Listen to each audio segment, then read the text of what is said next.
Yes. Yep.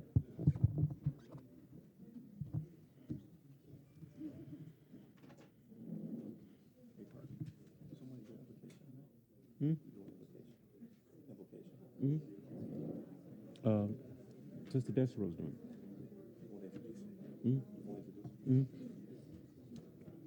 Good evening, everyone.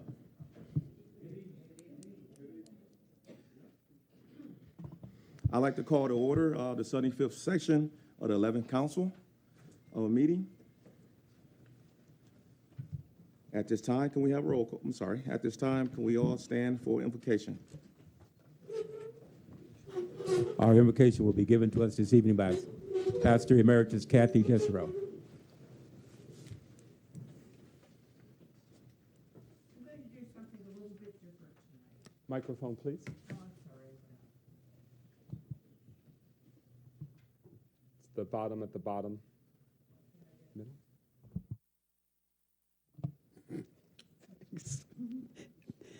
Nobody said I was technological. I want to do something different. Everybody in this room prays to somebody. Everybody in this room knows that I know how to pray. And everybody in this room at one time or another has heard each of the pastors in this town pray for this city. You know we know how. You know that we do. And it kind of becomes rote. Just we know your guys are going to get up there and you're going to pray over this meeting. But as I was praying about praying tonight, it occurs to me that we live in such a time of negativity. We live in a city that's rampant with negativity.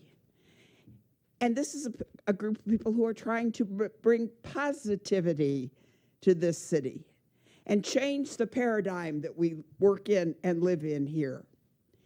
And so instead of praying, because I've prayed over this meeting already, and some of you probably have too, I would like every person in this room to turn to the person next to them, whether you know them or not, doesn't matter, and say something positive and kind to them right now. You look amazing.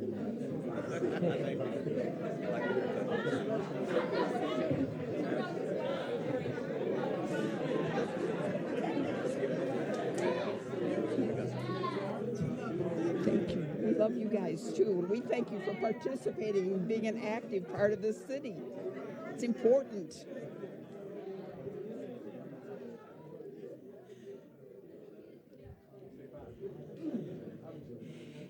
And now, does everyone notice the atmosphere is different in here?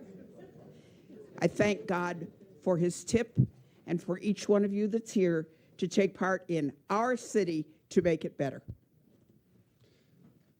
Thank you very much. If you could please remain standing, we're going to have a moment of silence for those Pontiac neighbors that we've lost in recent weeks. I'll read their names now. It's also posted in the lobby of City Hall for reference as well. Oh, I'm skipping the Pledge of Allegiance. We'll come right back. Pledge of Allegiance, let's do it. I pledge allegiance to the flag of the United States of America and to the republic for which it stands, one nation, under God, indivisible, with liberty and justice for all. All right, if you could remain standing now for a moment of silence. These names are also will be posted this month in the lobby of Pontiac City Hall for those to review. We remember Teresa Alexander, Victor Allen, Alan Argyle, Catherine Baldwin, Doug Baumgrass, Reverend Joseph Blackshear, Sally Boss, Leonard Bradley, Chantel Bradley Robinson, Vincent Bouchier, Richard Charbonneau III, Deirdre Chester, Betty Colfer, Frank Contreras Rivas, Lisa Corr, Willa Craig, Maria Crawford, Alf Crum, Henry DeWalt, Lua DeWalt Abcomby, Kip Eberly, Bill Ferris, Joe Fox, Pearlie Gatewood, Ruthie Mae Griffin, Travis Griffin, Warren Gunther, Sheila Hansley, Peggy Harmon, Elijah Harper, Annie Harris, Lewis Harris Jr., Timothy Hartman, William Hatchett, Lorianne Hernandez, Margaret Hilliard,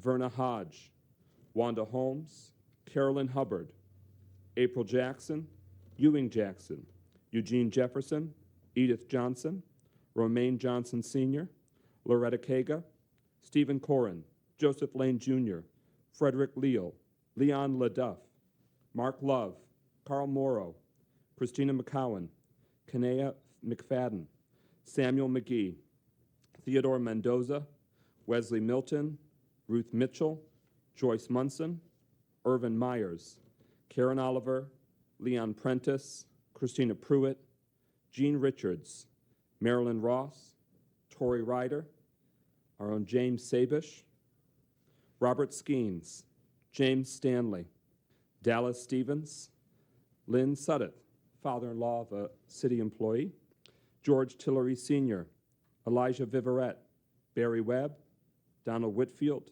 Melzina Williams, and Patrice Williams.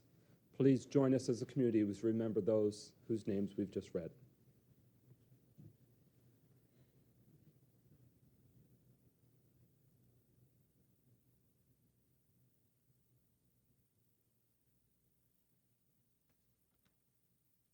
Thank you very much. You may be seated. Roll call, Clerk Doyle.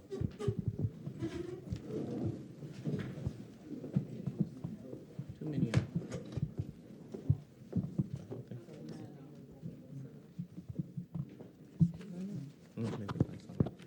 Carrington, Present. Goodman, Here. James, Here? McGinnis, Present. Nicholson, Here. Parker, Here. Rutherford. Present. Mr. President, you have a quorum. Quorum being established, all members are present and voting. Can I please have a motion to approve this evening's agenda? So moved. Support. It's been moved by Councilman Rutherford, seconded by Councilman Goodman, that we approve this evening's agenda. Any discussion, amendments, clarifications? Hearing no further discussion, speakers list exhausted. Roll call on adoption of the agenda as prepared. Clerk Doyle. Carrington, Yes. Goodman, Yes. James, Yes. McGinnis, Yes. Nicholson, Yes. Parker, Yes. Rutherford. Yes. 7 yeas, no nays. That motion carries. The agenda is adopted. Is there a motion to approve the consent agenda? So So moved. moved. Support. It's been moved by Councilman Goodman, seconded by Councilman Rutherford. Not a debatable motion. This evening's consent agenda includes the February 28, 2023 regular City Council meeting minutes. Roll call on approval of the consent agenda. Clerk Doyle? Goodman, Yes. James, Yes. McGinnis, Yes. Nicholson, Yes. Parker, Yes. Rutherford, Yes. Carrington. Yes. 7 yeas, no nays. That motion carries. The consent agenda is adopted. We now are at our first of two special presentations this evening. We welcome to the floor the Honorable Robert Wittenberg, our Oakland County Treasurer, to share about tax foreclosure prevention initiatives and resources for Pontiac homeowners. Welcome, Treasurer Wittenberg. Thank you. Thank you for having me. And good evening, everyone. Good evening. Evening.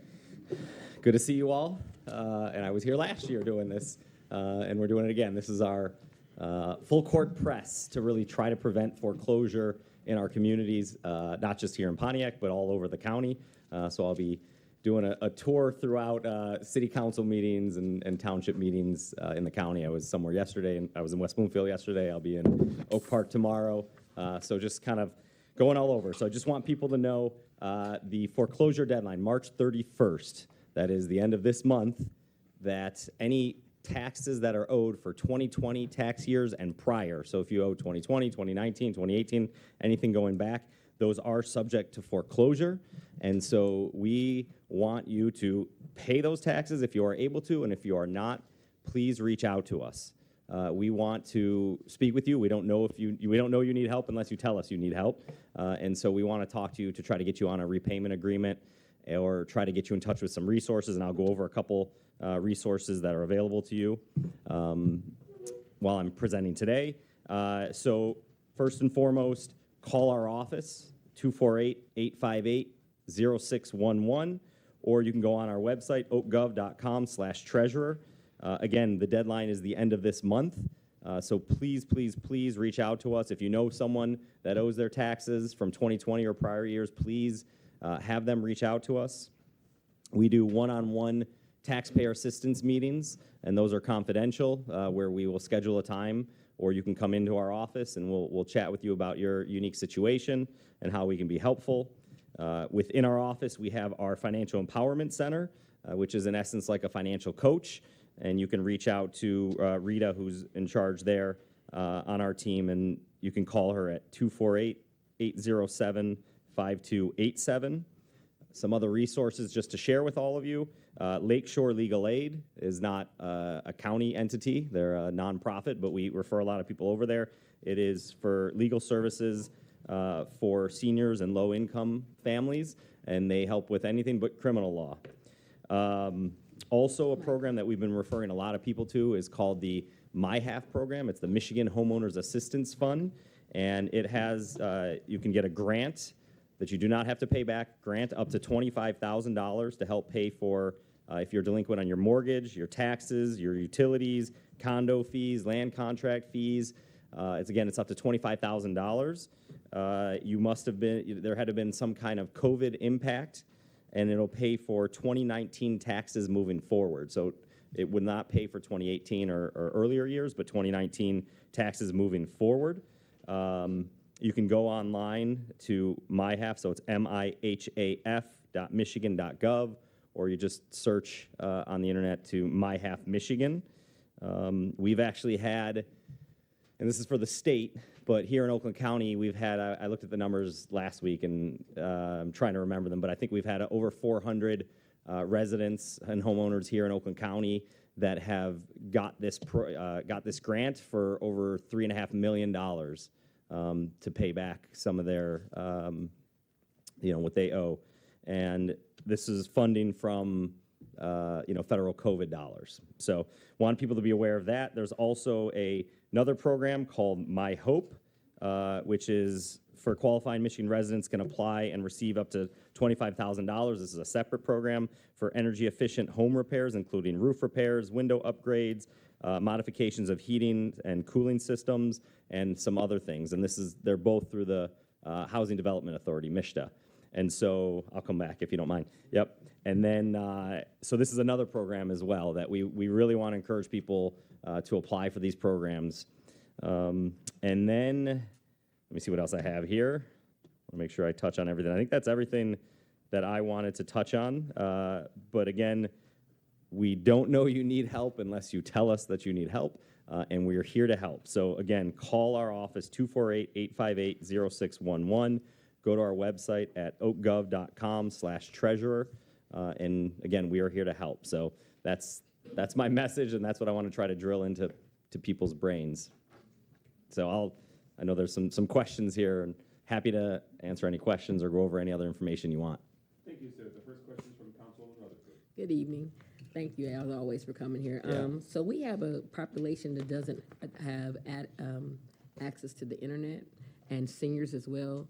Is there any way we can combat that? Maybe you could have somebody stationed with the hand application at the Bowen Center and at the Ruth Peterson, because they don't know how to fill out the paperwork. They oftentimes feel discouraged when they don't understand the HUD guidelines. So I'm trying to figure out another way that we can get a system going to those who don't have internet access, and also to the senior population, because the large members, especially in my district, who own homes and need their homes repaired, do not know how to work this actual application. My second question, before you answer that, is when is the deadline for the assistance for all these programs? Thank you.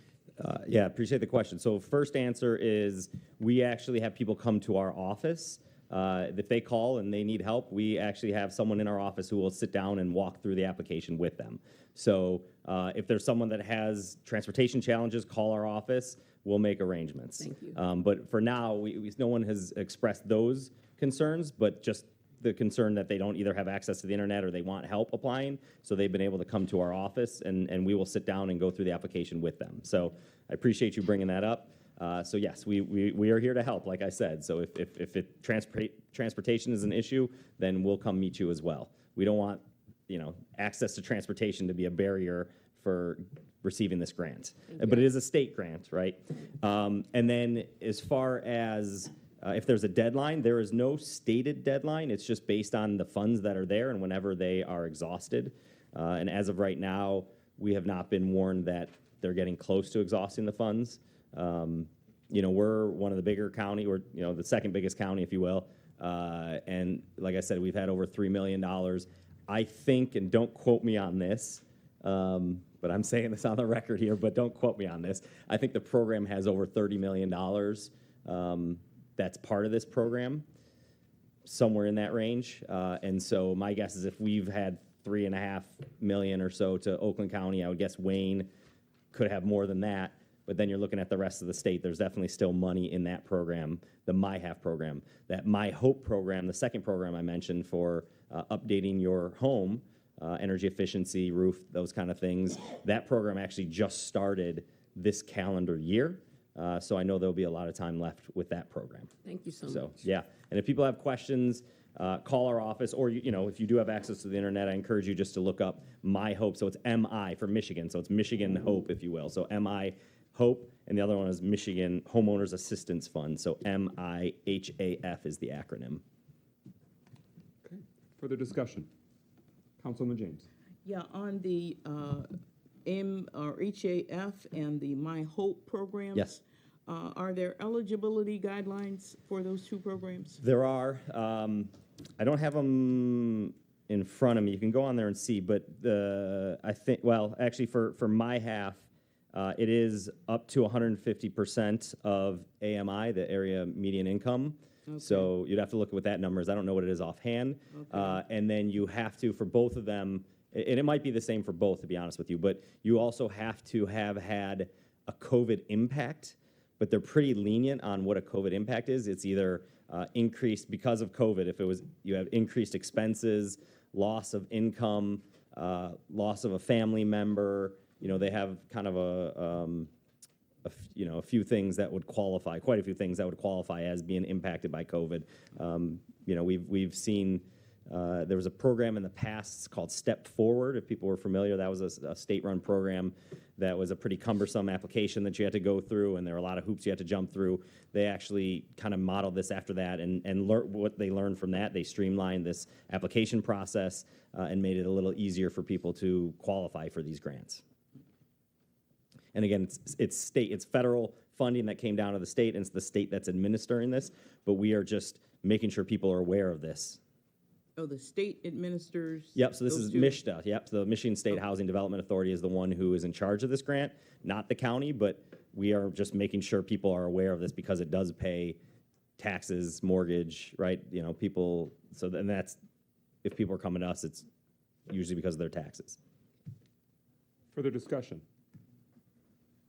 Thank you very much, Treasurer Wittenberg, for being with us tonight and for advocating for Pontiac homeowners. And please keep the resources and information about it on our radar.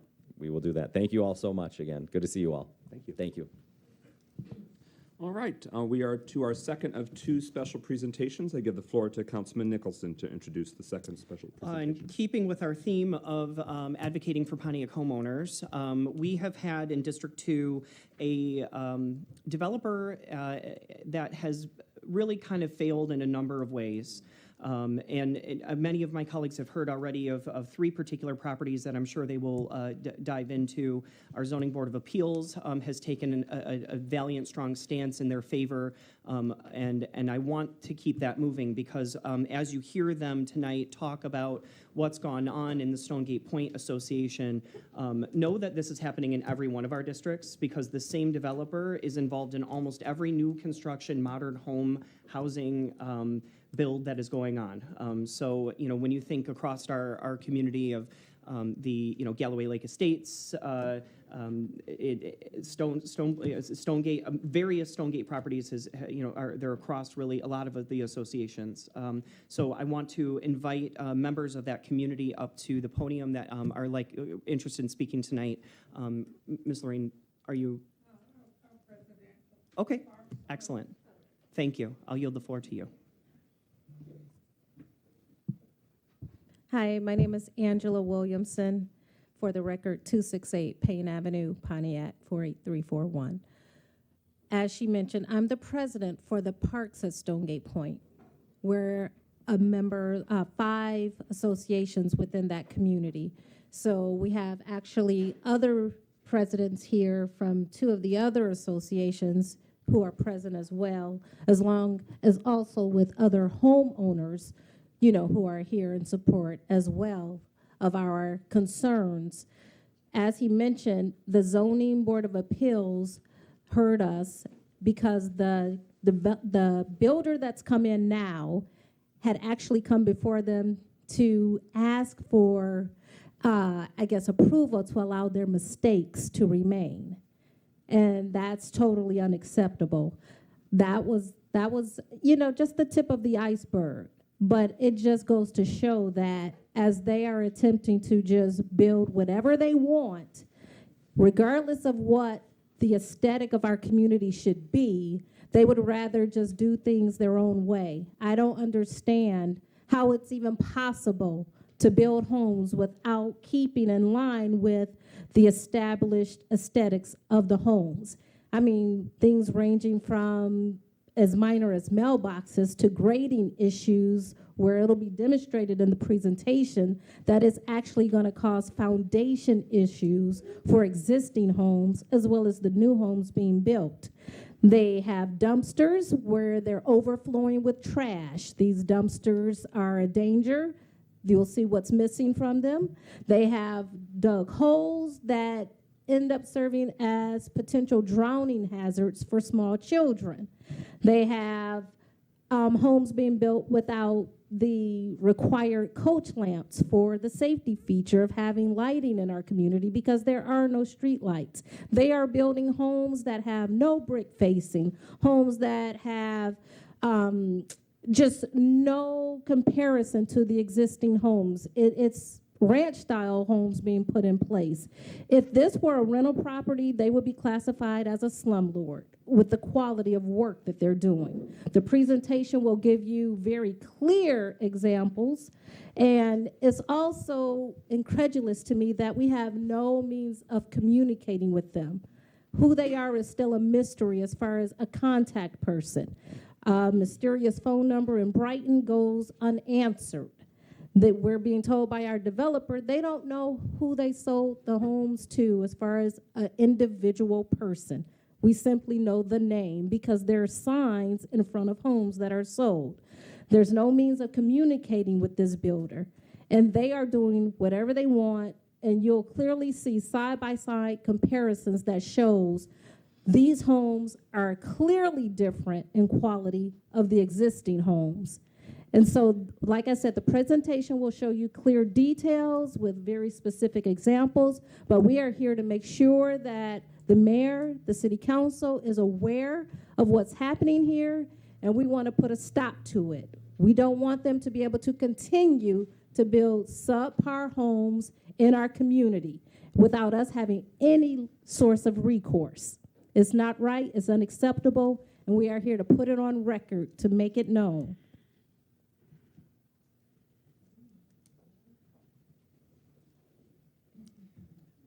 Good evening, Mayor, Council. My name is Kimberly Blount, resident 415 Lake Laura Drive, resident of Stonegate Point, president of the Shores Association. I think the presentation will speak for itself, but I'm basically here in support of our community because there is a non-compliance to the original construction. I feel that they are degrading the value of our property. And all the homes do not need to look identical, but we need to have the minimum level of requirements being met. And that is not happening with the lack of lighting, as Angela mentioned, mailboxes, grading issues. I feel as though the builder needs to be held responsible for this before they leave, finish the subdivision and leave. And also they should be retrofitting these homes. I've got 7 homes in a row with no exterior lighting. It's totally dark in that area. So I feel as though the builder should retrofit and provide exterior coach lighting on those garages for those homes. Thank you.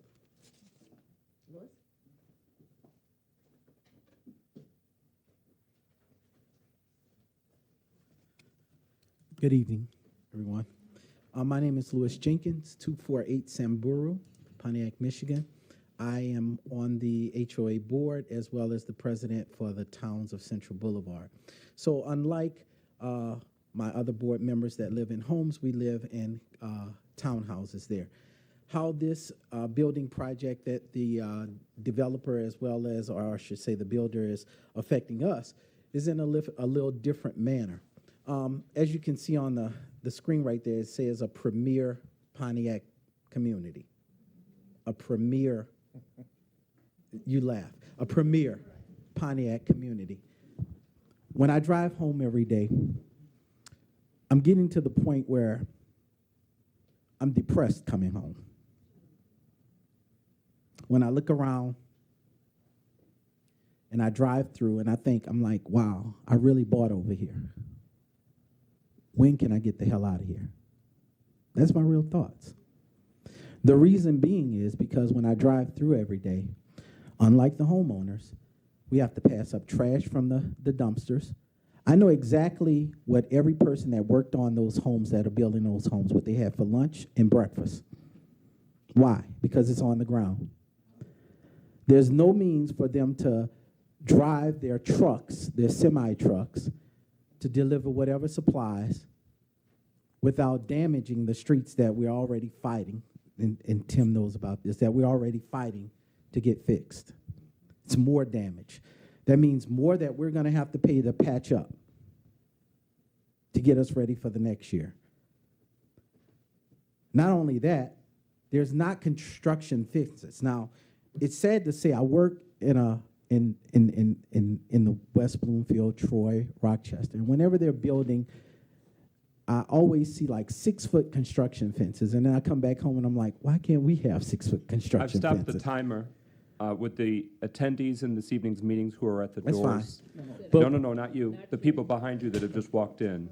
We have signs on the doors that during this meeting and session, Go to the side. it's one thing if you accidentally walk through, but you're lingering, so I've stopped the clock for the presenter's sake. Okay. But I'll just end by this. I would like to say that for any council member that has not come over to our area, Councilman Carrington, drive through. Drive through on a Saturday, right? Drive through in the evening so you can see the dark areas in the back, all right? Look at how they keep the grounds of construction. And I think you would feel the same way. I don't feel like we're living in a premier area.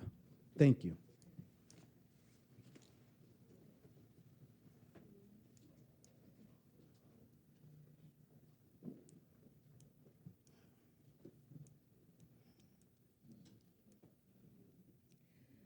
Good evening, everyone. I'm Lorraine Lozana, and I am the treasurer for the Parks at Stonegate Point. I reside at 304 Payne Avenue in Stonegate. I will need someone to assist me with the PowerPoint, please. So I'll just say next for the next slide.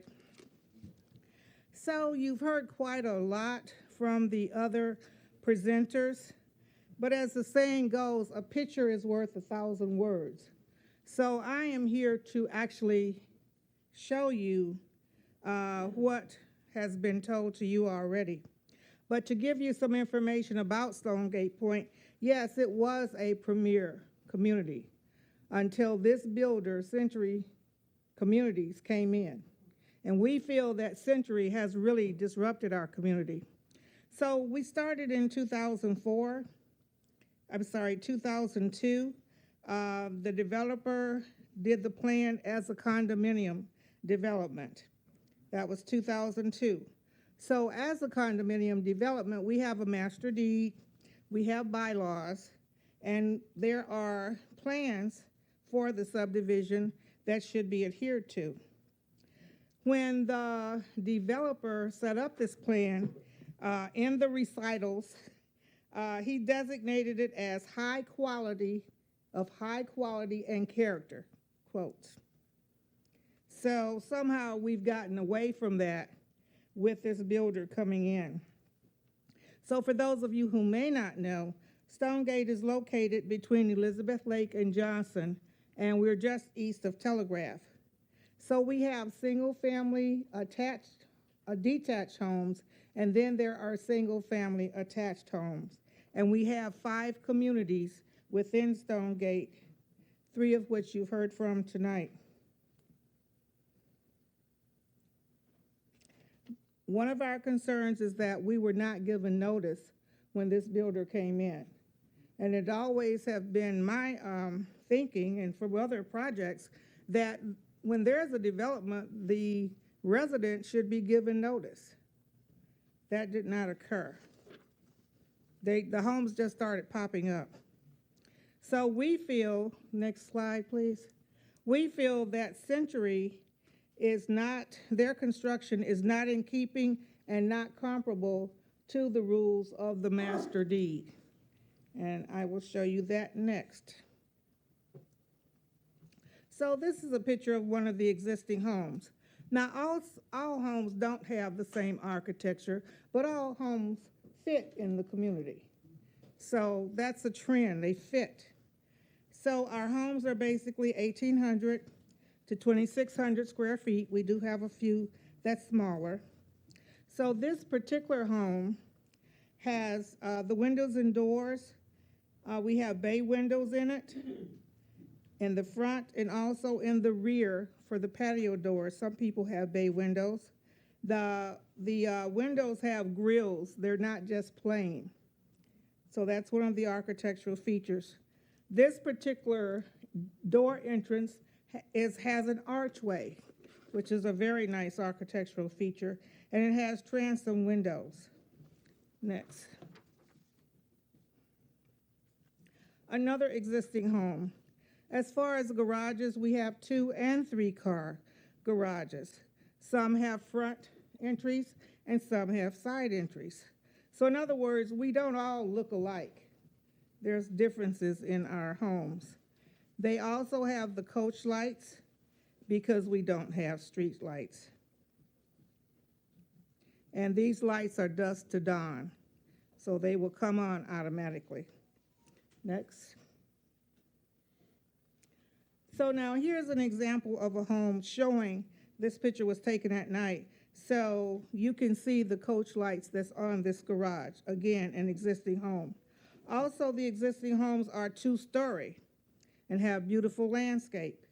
In the original plan, we were to have 2 trees, 4 bushes, and they were sodded. There's also different color brick, and so that no 2 Madam homes... Treasurer, I'm sorry to pause you. Somebody's cellular phone continues to send, okay. Okay, God bless you, good luck. All right, Madam Treasurer, keep at it. Okay, so no 2 homes side by side would be the same. So we had different color bricks. Also, we have mailboxes that were installed so many feet from the home. And the lots, the way the houses were sit on the lots, they all have, and I'll show you that a little bit later too, but you can see it on these 2 houses. The top of the roof line is on a horizontal. And all the homes in there have horizontal lines. So they're in alignment. The backs of the homes are in alignment. One is not sticking out far from the other. Next slide, please. So this is a home, new construction. I call it cookie cutter.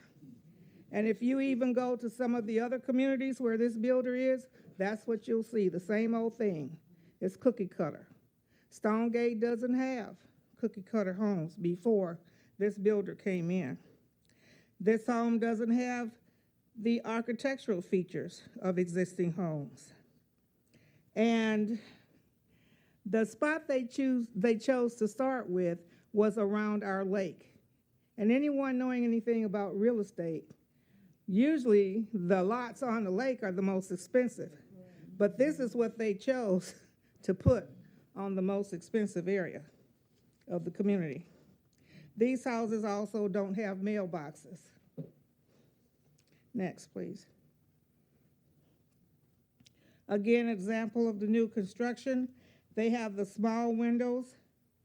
There's no grills in the window panes to make them look different. The posts are small, that's holding up the roof. They don't even have patio door walls in the back, which I've never seen that before in new construction. They have a single door to walk out instead of having a patio door or French door in the back. Also, we feel that the yards were hydro-seeded instead of having yard. They also don't have very much landscaping.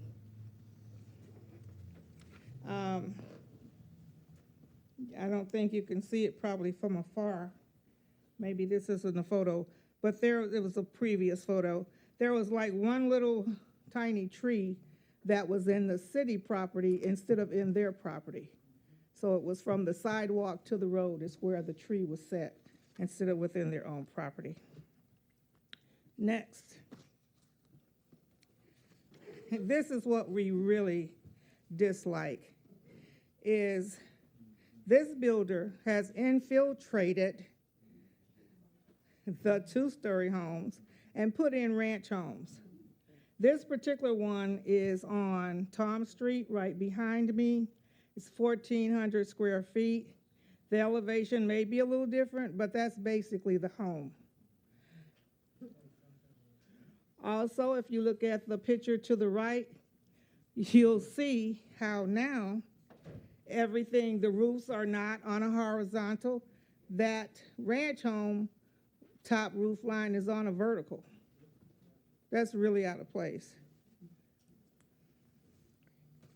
Also, speaking of placement, as one of the presenters said, we were here last week before the zoning board because with some of the houses, they put the house in the wrong place and they wanted us to approve it.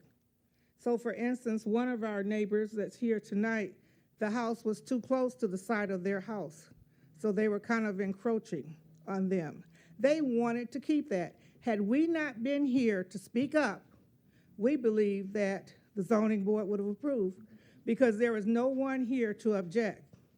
So we were here for the existing owner as well as the new owner who we don't even know. But we just want to be sure that they're doing the right thing. So none of those variances were approved. So we are very proud of that. So by us showing up, that happened. Next slide, please. You'll see the same house that you just saw.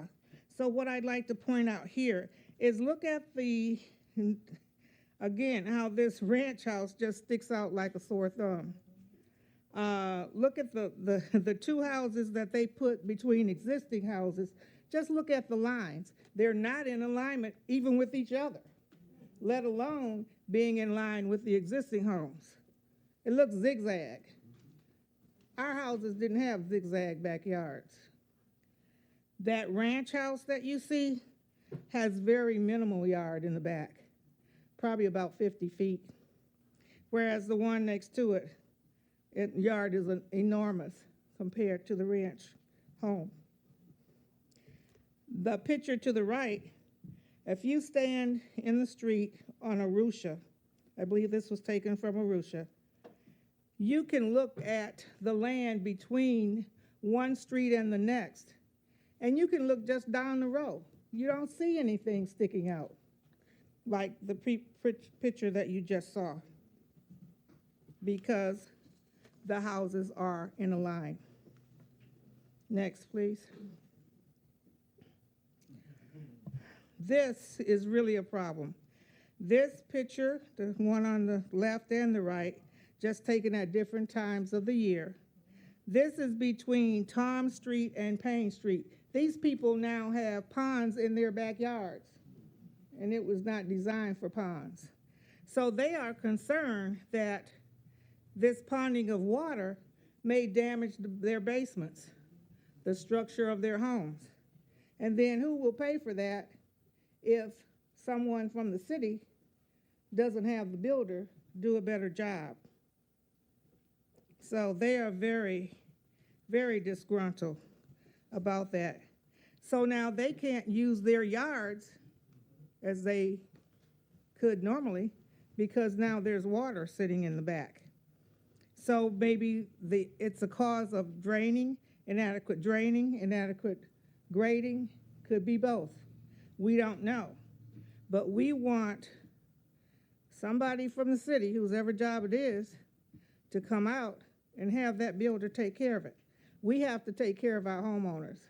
We feel that the inspectors here have not taken care of us. Now, I was talking to one of the neighbors about coming here tonight. You can still stay on that same slide. And she brought to my attention a property next door to her, and I'm going to call out the street, so I hope you have somebody take care of it. The house, a new construction house, is at 395 Lake Laura. And this is from what the person said. She said it appears that that particular house was built higher than the existing homes, causing water to drain onto her property. She said that the sump pump is located on the right edge of the property between her property and theirs, and it flushes water onto her property, causing settling water. So again, ponding. That's at 395 Lake Laura. Next, please. Other issues. We have a lot. So, trash. Someone spoke to the trash before. So there's trash from the dumpsters. They don't dump the dumpsters as they should. There's trash that flows over into the surrounding area. They also don't have reflectors. So we're concerned somebody coming through at night, because we don't have street lights, could run into the dumpster. So that's a safety issue. The next picture, the builders, when they were digging basements, they leave the holes just open. There's no fencing. And I know I called personally to the city about a house on Lake Laura. People that's here tonight called about a house next to them. They have a young child. People have pets. So it's a hazard. It's a safety hazard. So we ask that they put fencing when they're digging for the basements. So that's the second picture too. You get a little close up where you can see the water standing. Then the next picture is showing how they leave the community. So this is debris in the yards of homes. We live there. We don't want to drive through seeing debris all over, whether it's trash or wood pellets or whatever. This also shows a new home right next to an older home. So what they've done in some cases is they will infill. So where there's vacant lots, they'll put a home side by side, and that looks terrible. So they leave the place messy and unsightly. Next, please. So what we feel they're doing is shifting. If they don't take care of it, they're shifting the responsibilities to the homeowners. That means that the homeowners, if the city doesn't make them do what they're supposed to do, they're shifting the money to the homeowners. That means we have to pay for something that somebody else did, and that's not right. So that goes for the land grading, mailbox installation, and also those coach lights. And the other thing was the roads. Our roads were already in bad shape, and now with trucks and dumpsters and heavy equipment coming through, what do you think that's doing? It's contributing to even worse shapes of the road. Next. So here's a picture side by side. And what we're saying is there's no comparison, the old to the new. So you can see for yourself right before your eyes, and it's not comparable, which is called for in the guidelines. We don't see it comparable at all. We feel it's detracting from the neighborhood. Next. So we feel, another side by side, we feel that the new homes will bring down our property values.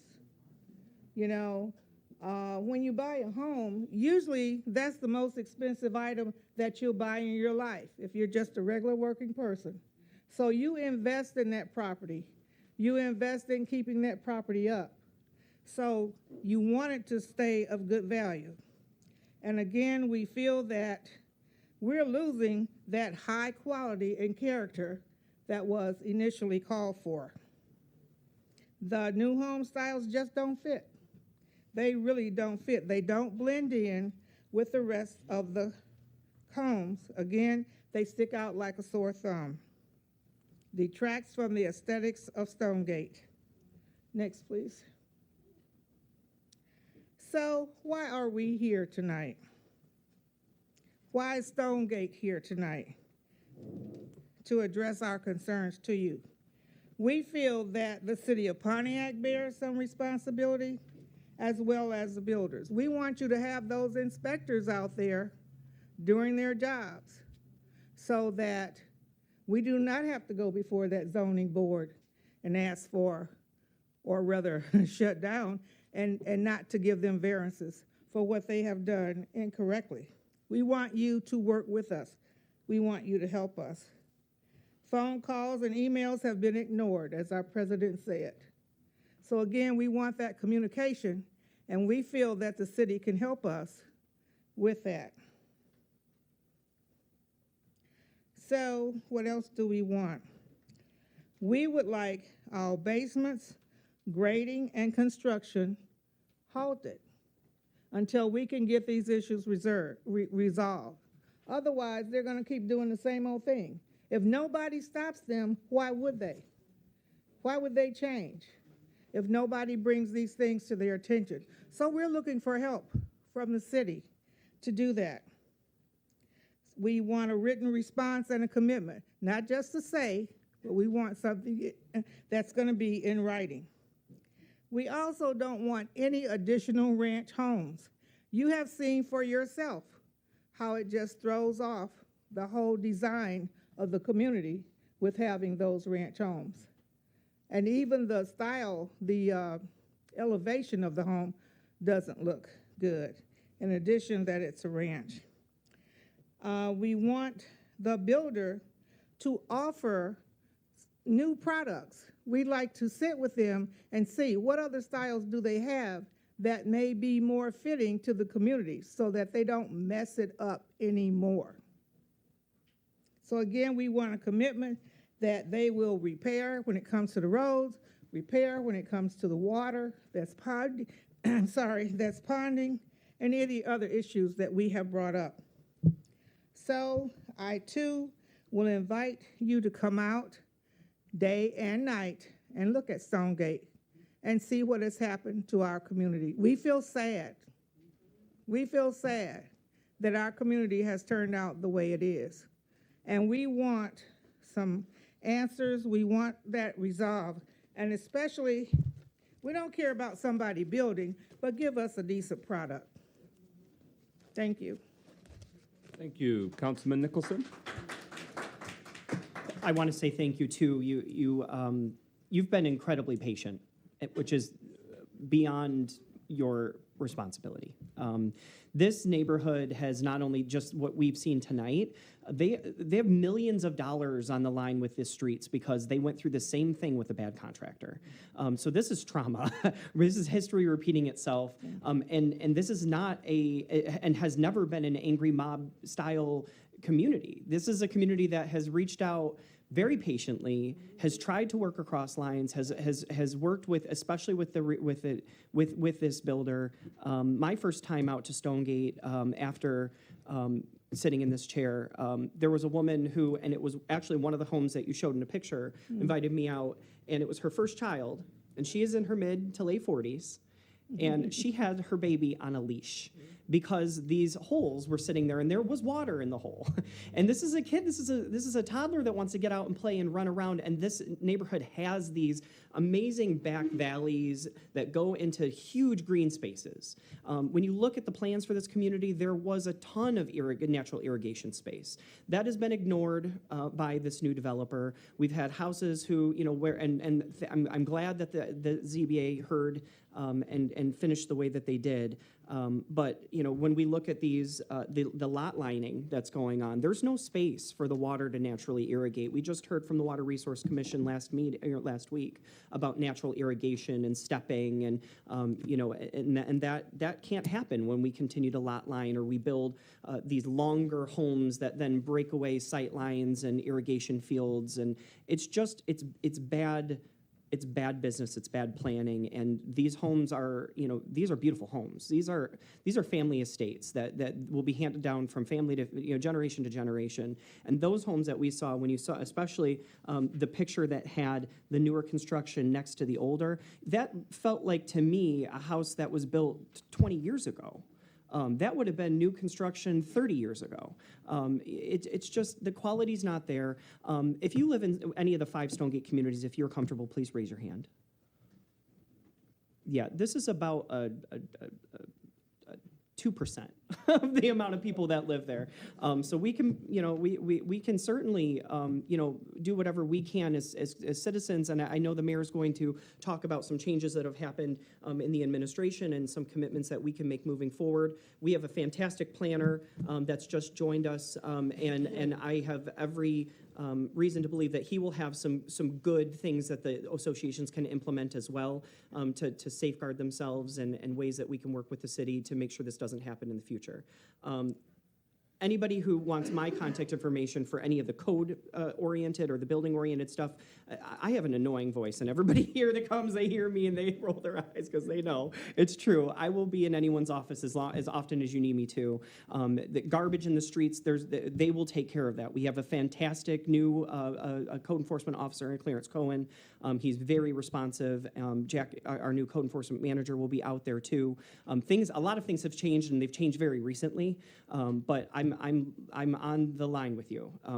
This can't keep happening, and we gotta step it up. We also have, I think I counted 3 members of the Planning Commission that are in the audience tonight, or in the room tonight, and they hear a lot of these design things. And I've sat in the room when they've argued with developers about vinyl cladding, and we want it to be another percentage of, and sometimes they listen. If they know they're not going to get what they need.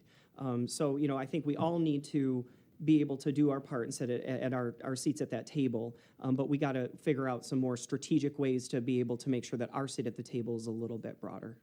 So do you think we can get construction halted until we can get these issues addressed? And can the mayor or the council get that meeting set up? Yep, those individuals that work in that department report through the mayor, so I'm going to let him address that in his response. Councilwoman Rutherford. Good evening.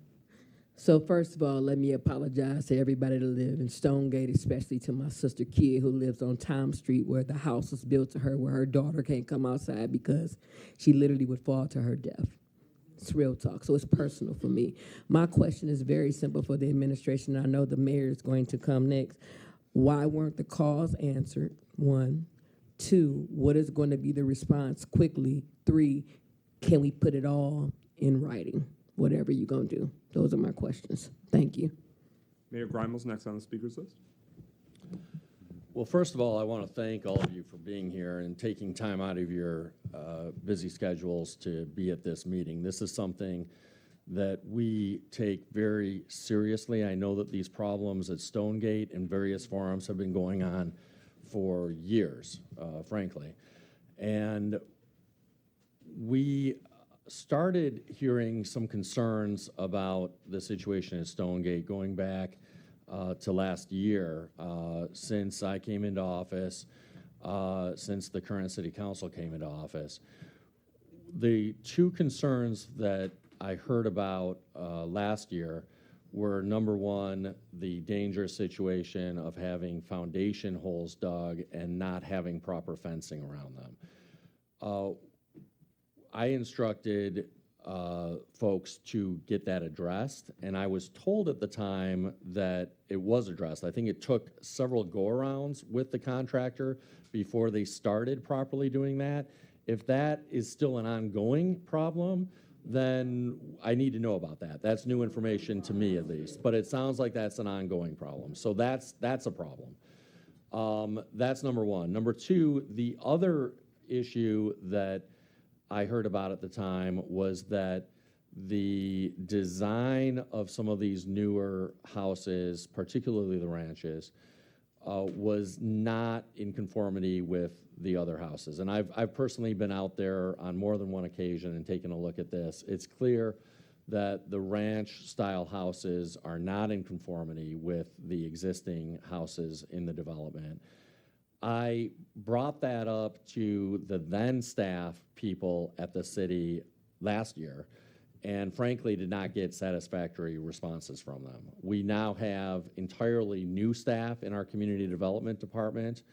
We have started really digging into these issues.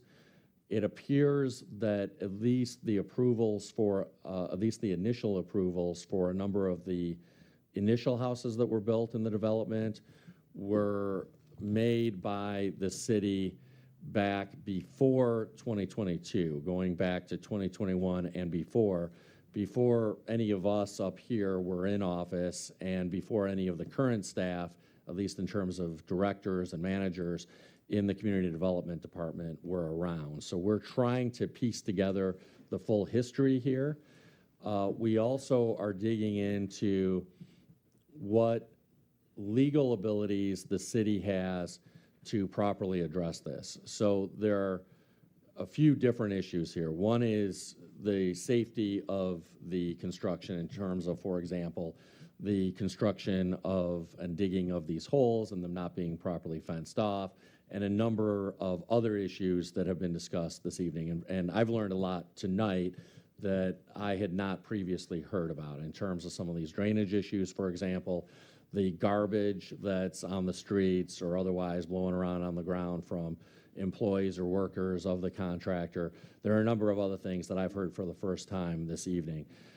Obviously, those types of things, safety issues, making sure that there's fencing around holes, making sure that workers are not littering, those are things that the city clearly can address.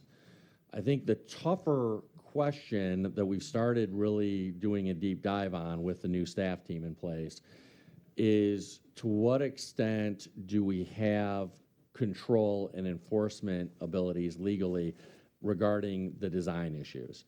And that's something that we are seriously investigating and looking into. There are really two issues, at least two areas that come into play there. One is the zoning for the property. This zoning was done, as I'm sure all of you know, going back over 20 years now, and it was an MUD zoning arrangement, and we've just started pulling some of those documents to see exactly what was specified as part of that MUD arrangement, because that's a key question here in terms of the city's ability to enforce things. If the MUD zoning specifically requires certain design requirements for the homes, or alternatively, if the MUD zoning references the master deed of the site condo development, if it otherwise references the bylaws of the site condo development, et cetera, that too could, by incorporation into the MUD zoning, give the city some ability to really enforce this. If, on the other hand, the city zoning and the MUD does not reference any design aspects, but those design requirements or aspects are referenced solely in the site condo association's bylaws or master deed, it's less clear that the city can enforce anything. It might be up to the condo association only to enforce things if it's only in the condo association's documents. So we're trying to determine where exactly those requirements are located to determine whether the city has the legal ability to enforce some of these measures. So we're continuing to dig into that. We do have staff here. We have a city attorney who's been tasked with helping look into some of these things. So in a moment, I'm going to turn it over to our Community Development Director, Rachel Loughran, our Planning Manager, Mark Andrick, and City Attorney, Dan Kelly, to speak to these issues because we had an in-depth conversation last week about all of these matters. But before we do that, I want to say a couple of things. First of all, we intend to commence enforcement of these things to the fullest extent that the city can legally do so. And you know, we're happy to put that commitment in an appropriate written format, that we take these issues seriously and that we want to make sure that we're moving forward with the greatest enforcement ability of the city to preserve the high quality of design that has been the hallmark of Stonegate for many years, since its inception. The other aspect here is making sure that we understand exactly the dynamics there. And to that end, I'm hoping that the association can share any documentation that it may have, and I know there are a few associations out there, so I'll say what the associations have in terms of any zoning documents, any other documents that are relevant here. So we'll want to make sure before all of you leave that you get the phone numbers of staff. And I certainly welcome the opportunity to have a meeting with anyone who you'd like to be at that meeting, whether it's an overall community meeting, whether it's a smaller meeting of representatives. We are fully committed to getting to the bottom of this, learning more about what exact problems are ongoing so that we can best work to resolve those. We really don't want the burden of solving any of these problems to fall on the association. So that's why I say, to the extent that the city has the legal right to engage in this and try to remedy these problems, we're fully committed to doing that. We're still waiting on city attorney's advice in terms of exactly what the city's ability to legally crack down on this is. What I heard from a couple of speakers is that it's been almost impossible for residents, existing residents, to communicate with the contractor because the contractor has not been responsive. And so that too is not acceptable. I can't answer why the contractor has not been more responsive or been better at communicating, but obviously the city has an ability to get the contractor's attention. We've already started doing that a week ago, but we're going to continue to do that. And so again, I want to turn it over to our Community Development Director, Rachel Loughran, and she can pull in the City Attorney, Dan Kelly, and our Planning Manager, Mark Yandrick, as appropriate. Hi, everyone. Good evening. My name is Rachel Loughran, and before I even begin, I will, well, few of you have pens and paper. I will give you my email address. It is rloughlrin@pontiac.mi.us. And you are welcome to email me at any time about these issues. As the mayor said, I'm the Community Development Director, so planning, economic development, building, and code enforcement all fall in my department. I do.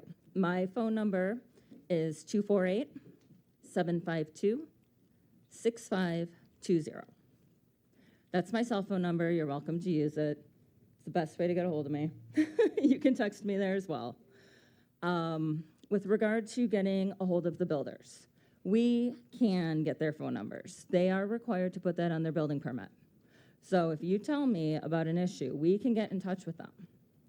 They have to, otherwise we would never be able to do inspections. We would never be able to call them and get in touch with them. So those numbers are available through the city, and we can set up meetings and pull everybody together and find a resolution to this issue.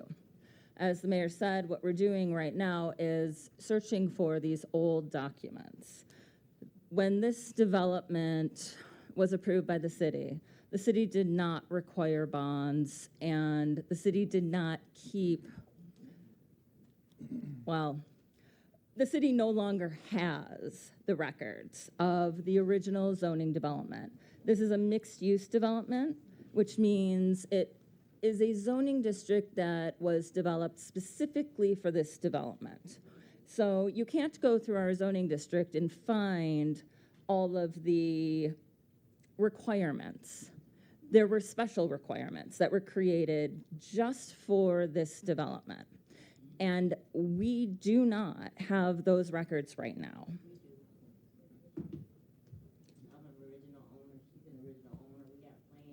Please, okay.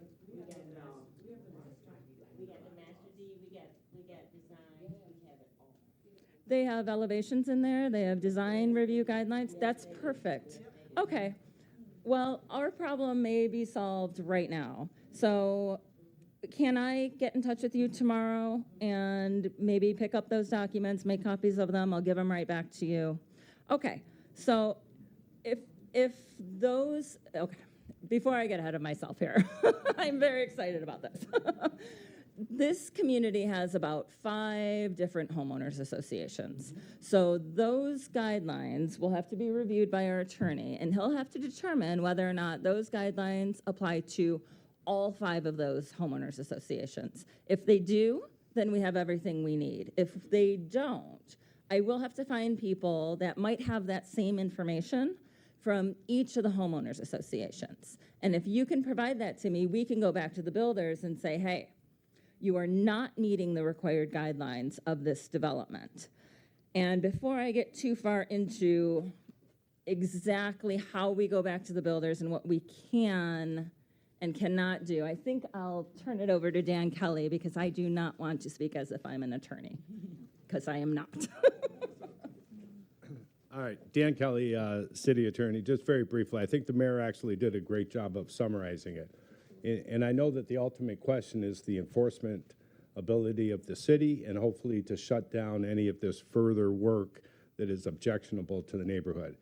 The first issue is, as Rachel Lochran has just addressed, is the site plan approval process, which should be contained in the master deeds and the drawings that have been approved way back 20 years ago. If they're in violation of those site plan approvals under the MUD approval process, then we can take action, and that's what we're looking into right now, to stop the development to make sure that it is consistent with that approval that was done some 21 years ago.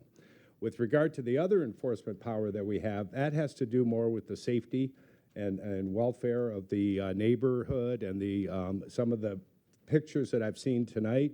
Obviously, the city should be issuing soil erosion permits as well as building permits, and if those standing waters and or the pits that include water, that could be a code enforcement issue, at least as to that property. So that may not shut down the overall development, but and certainly we're in a position to enforce both the permits that we've issued as well as any creation of a safety hazard to the neighborhood. So those are the things that we need to do on a case-by-case basis.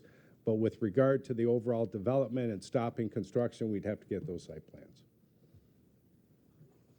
All right, resuming the speakers list, President Pro Tem Carrington. Thank you, President McGinnis.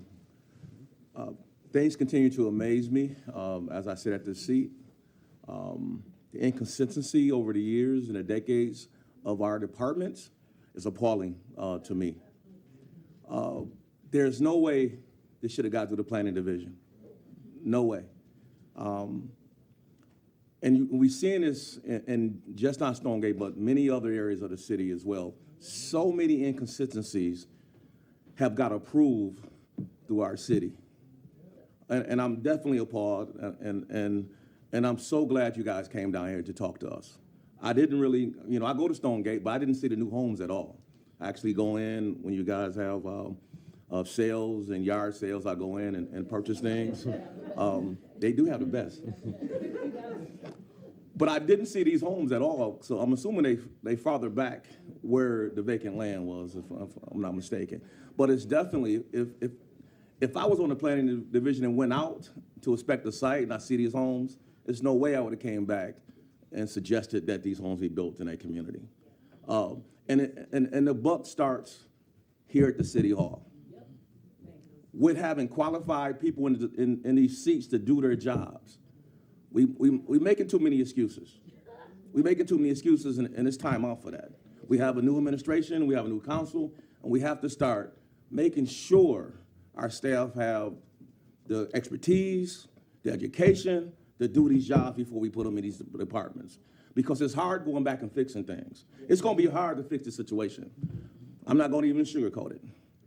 It's definitely going to be hard. And I'm hoping that the administration and the city attorney can come out with some resolutions that can help this particular development.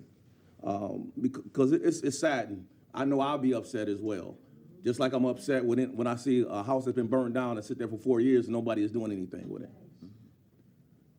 And it's time out for excuses. And I've said that for the last 12 years I've been in this city, as I've been fighting and going out and complaining about a lot of the things that are troubling in our communities and neighborhoods. And it's time out for excuses. It's time out for kicking the buck down the road. It's time for the city to make some strong stands against any developer that wants to come into our city. And I'll turn it over. Councilman Goodman. So the first thing I want to say is I will be coming to Stonegate to personally see the development because this is ridiculous. And just from the pictures alone, I already, for the most part, agree with you. Like I can't say fully because I haven't been there, but I can look at this and see with my own eyes what's happening. So I would personally love to come see that. The thing that I want to say is this just shows you that we need more work to be done, not only for tenants in the city, but homeowners, especially when it relates to bad developers. Because the thing is not only just the fact that we need things to be built here. I get that we like new, shiny things, but new, shiny things are not always built well. Not only that, they should not be built at the detriment of the people who are already here. I don't want to go into the conversation around gentrification, but like discussing. Obviously, this is a very more middle-class, nice-off black neighborhood with nice houses. And the fact that these homes are being built, and don't get me wrong, I love the idea of new housing being built for people who need to have homes because we have a literal homelessness problem. But it kind of causes concern when you see these things being built in a neighborhood that has a very cohesive way. It was built that way intentionally, and these things would not happen in a different HOA with people who look very different than we do. But not only that, we have to make sure that we're not allowing these developers to simply just choose money over the people who they are developing in the area of. Like we've been doing that for way too long. Everyone has a right to live in peace and dignity where they are, and that includes not having flooding basements. It includes not having pitfalls where children can fall to their death. There is a very specific thing that people should expect living in an area. And arguably, if I paid money and lived in a nice area and had an HOA, I would be more than pissed off that this is even a conversation that we're having to have. And not only just like that, on top of what I would argue is less than comparable standard work, was I guess the nicest way to put it. As a person who has run an organization, who has bylaws and a governing constitution and document, the fact that from what I'm hearing is that this bylaws and this governing document for this area is just being completely disregarded in every possible way. And as a person who has literally been chair of a statewide organization for 4 years, it pisses me off. Again, I will happily be there to come look at this development. I would love to talk more and figure out how I can help. Councilwoman James for first time. Yes, I'm very familiar with Stonegate. I've got a number of young relatives who live out there, and we're very proud and happy to be able to purchase homes out there. I wasn't aware of the situation with the new homes, but looking at the presentation, I fully agree with everything that's been said and fully support all that you're trying to do and the mayor is trying to do to get this resolved. What I want to say, though, is that I share Councilman Carrington's concern. I'm appalled. And I'm embarrassed for us as a city that we continue to do such an appalling job with record keeping. It's unbelievable to me that as a municipality, we do not keep records. Who doesn't keep records? It's just, and we go from administration to administration, and, they're all different. You have different personalities in our mayors and our council. But folks, this should not affect our record keeping. The clerk's office should have records of what the clerk's office should have. The building department should have records of what the building department should have. And if that's not happening, we've got a lot more broke than what we're talking about. Because Rachel should be able to, within hours, to research and find out exactly what is going on. The problem is that our record keeping in this city is broke. It's too personal, it's too whatever, but it's not professional. It's not professional, and it needs to change. And it needs to change very quickly. So I just have to say that. And I will be looking into this very seriously. We all ran on, the promise of change. We all ran on that. And I am determined to keep my promises to this city. And one of them that we must do is separate personalities from professionalism. We need a city that takes care of their business. Every employee at this city has to be able and capable and empowered to do their job regardless of who our mayor is. And that hasn't happened in the past, but it's got to happen. It's got to be the way we do business, that every department is empowered to execute their job. So I am going to be looking at this very closely and working with this council to get us to the place where we become record keepers. We become the city that we want to be. Thank you. Deputy Mayor Stevens for a first time. Thank you, Council President. I just want to speak very briefly to the comments that Councilwoman James just brought up about record keeping. So a very, very high level overview. When we first came into office last year, we found that there was an issue with contract retention and not having contracts. And so we actually put in place a policy whereby all contracts have to be sent to the clerk's office for repository, as well as an electronic system that we have. But on top of that, talking about this specific type of issue, this goes all the way back to, unfortunately, emergency management. And the emergency manager took all of our files and sent them away. So when Rachel says she doesn't have it, we don't have it, it is possible that they were sent to an offsite storage facility, and we have called to have all of those files sent back. We actually have we have a attorney who is going through the legal files to say, okay, these files you need to keep for forever, and MUD files would be an example of files that we would need to keep forever, and getting them actually, what am I trying to say? Organized so that we can actually find what's in it that we need, and it's not just a box of paper. And so we've already called those back.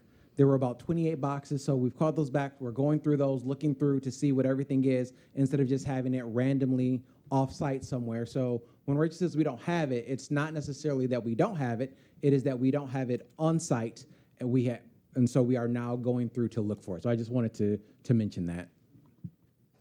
Councilman Rutherford for a second time. Thanks. Rachel, could you write this address down for me, please? 314 Tom Street.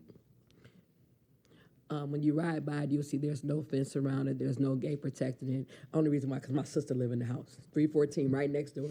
It's a big old hole in the middle of it, so it needs to be done yesterday. She's called a totality of 52 times. She's here in the back. She can raise her hand to attest for it. The reason why it's a major issue is because it dips not only in her land, it dips in her patio goes deep down, and there's all water behind it, and it's all full of water. So if you could send, because you were over that department, correct? Yes, that's Okay, I right. want to make sure, if you could send the code enforcement there tomorrow and give me an Absolutely. update. And for those who don't know, I'm not y'all council person, but I'm everybody council person any day. My phone number is 248-390-0591. If you would like to write, email, or text, I would definitely, if you know me, folks, from those who do, you know how it is. So can you get that done for me, please? Absolutely. Thank you. Council members may make requests and inquire with staff members, but we cannot instruct them what to do. I apologize. Well, let me not distract. Can I kindly, politely ask you to do this correctly so that my sister can get her kid outside? I'm happy to get that done. All right, you. And I want the record to reflect that Councilwoman Rutherford often begins her remarks with how District 1 is the best district, but when it comes to garage sales, Yeah, garage sales she is let number it 2. slip that Yes. in District It 2. is. District 2 rocks. For a second time, Councilman Nicholson. Yeah, I just want to reaffirm my commitment to, anytime you call me, I'm writing my cell phone number too on the back of all my business cards, so that way you can have it, that we will get somebody right out if it's not me, myself, that's there with them. So, a lot of these things I have not gotten calls on, but I want to, and I'm happy to follow up. I do want to also say I am excited that we as a council and the administration brought this to us. I can't be as confident as the deputy mayor that it may be here, because we do know that some documents went away in a U-Haul. But I do want to say that we have made a tremendous effort to begin the digital documentation of all of these forms too, that are in storage rooms down in our basement, that are off these offsite storage. We have hired a company that is digitizing all of these files, that is sorting them by what the name convention can be, so that way, like Councilwoman James mentioned, that our directors can look up that information and get right down to it. But this, I do believe that we are changing that path, and we're going to have to all just hold our feet to that fire and make sure that it happens. Mayor Grimel for a second time. Yeah, I don't want to belabor the point. I put my hand up before Deputy Mayor spoke and Councilman Nicholson spoke, but I do just want to really emphasize regarding record keeping that this is something we've spent a lot of time on and considerable resources on over the course of the past year since we took office, because the record keeping in the past was either horrible or in some cases non-existent. That is not acceptable, as has already been said, but that is not an ongoing problem. It's a problem that we have rectified and continue to perfect. And so we're making sure that we're retaining records, at the department level, and using the clerk's office as the official record retention entity.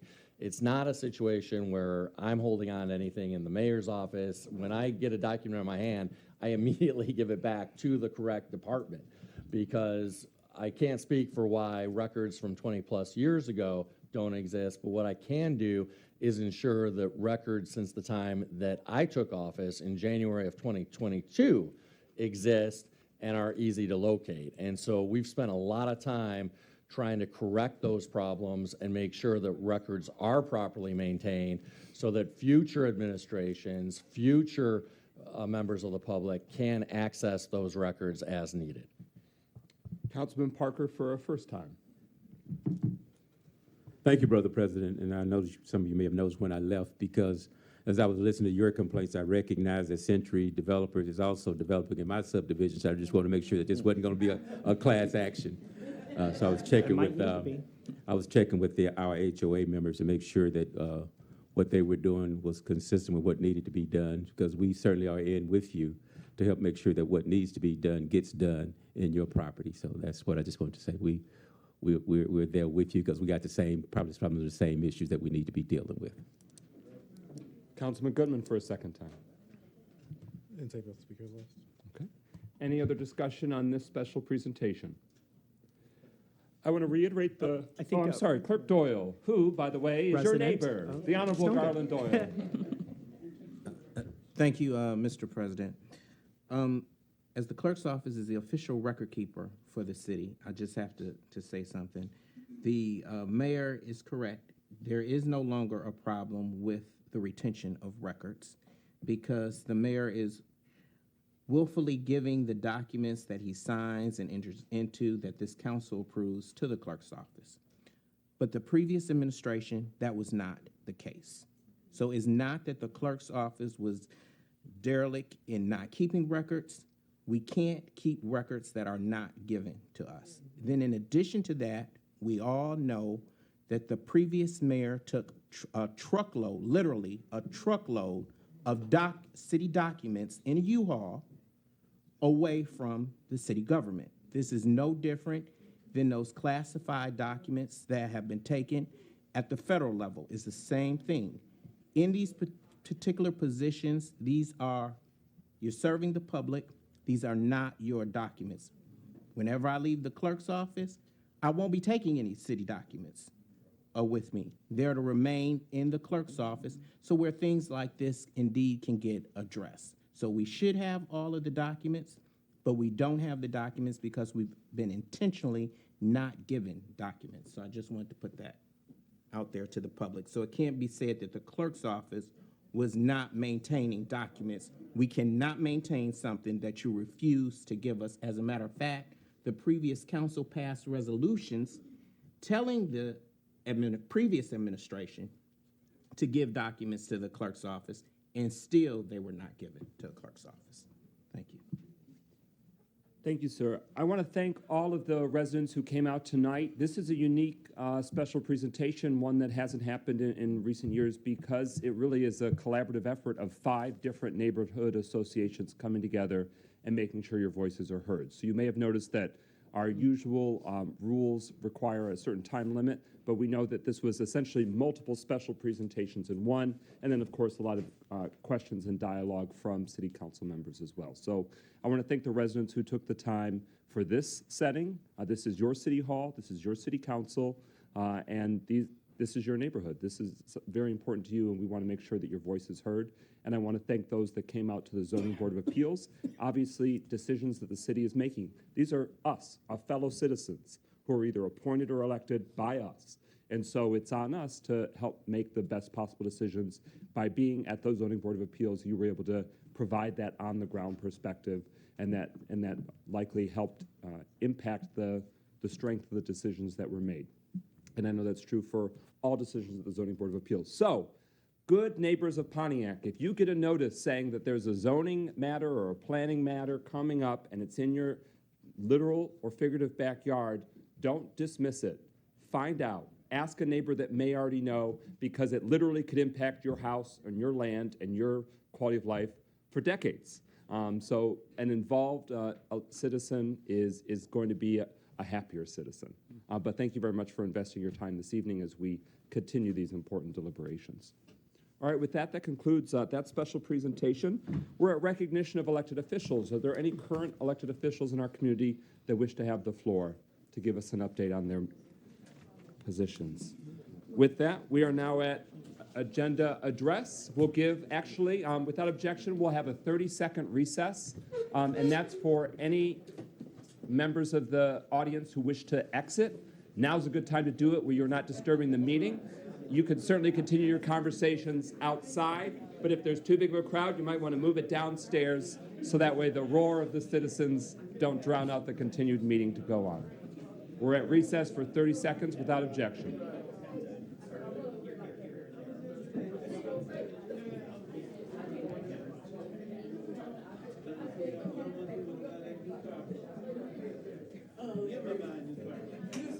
You so good. Stop saying. What's up, y'all? 15 seconds remaining on the recess. 15 seconds remaining.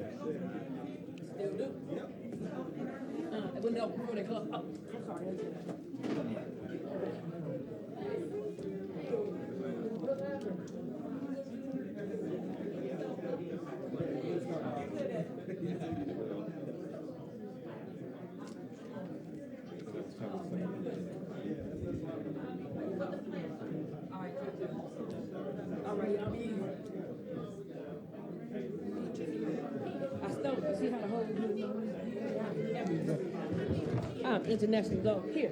Take that. Stop hating.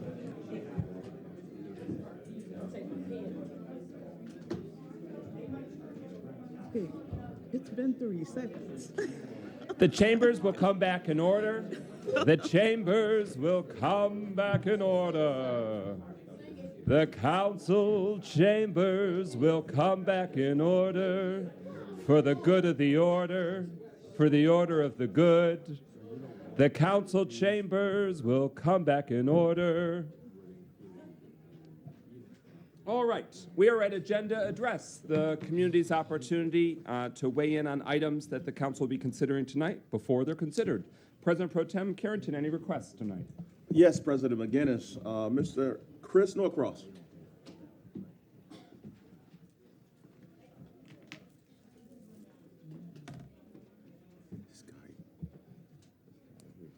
Good evening. Chris Northcross, 168 Aspenwood in Pontiac, Michigan. Turn your mic on, please, sir. Oh, okay. Good evening. Chris Northcross, 168 Astorwood, and good evening to the Honorable Mayor and to the City Council, to staff, and to my fellow citizens. I'd like to, this evening, talk about the ordinance that's before you for a second reading. This is the adult use marijuana licensing ordinance, and I think it takes a big step forward toward going towards something that I call sustainable development. However, there is an issue that I'd like to refer you to Section 13 of that ordinance, and this talks about a neighborhood communication plan, and in that communication plan, it has the words should as opposed to shall be included in that plan as part of the business plan for licensing. Furthermore, as we move down to Section 24 of that ordinance, there's no mention of that neighborhood communication plan or evaluation of its performance and how well it was done. I think we really need to, one, change Section 13. Excuse me, I'll give the section to you. That is Section 13, Part F, Item 3, where that word in regards to the neighborhood plan it says should. I think that should be shall. And again, in Section 24, the annual marijuana business permit renewal, please insert some specific requirement for review of the neighborhood communication education plan in the business permit renewal process. Thank you. Those are my requests. Thank you. All right, thank you, sir. Mr. Norm Elam. And then Ms. Chris Elam on deck. To the Council President, Pro Tem, Council members, Mayor, we just want to say that we were at the Planning Commission meeting on last week, and we felt real good about it because Pontiac was brought back into the plan. But before I can get home, we were knocked back out. I don't know how that works with the buffering situation. And the council has the power to make sure the buffering includes us and put us as Pontiac residents and as Pontiac participants in this adult use marijuana to be in compliance with the ordinance that's going forth. And we thank you in advance. Thank you, sir. Ms. Chris Elam.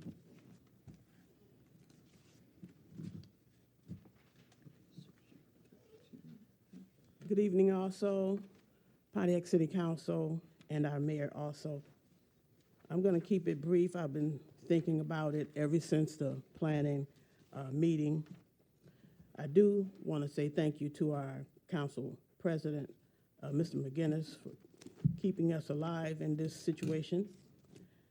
And I thought to myself, I said, so we're going to allow our city council and mayor to take charge since they have the wherewithal to continue to make things happen, and we're just going to sit back and relax and know that they have us in their minds and in their hearts. Thank you. Thank you, Ms. Elam. Carlton Jones?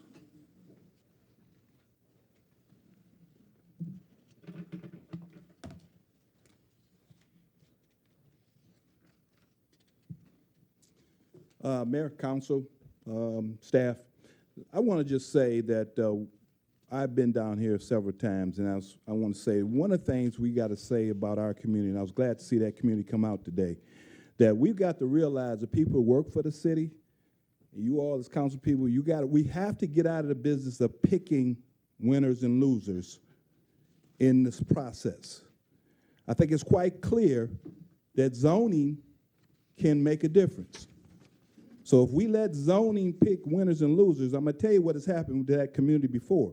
We have people working for the city who did not possibly do their job properly.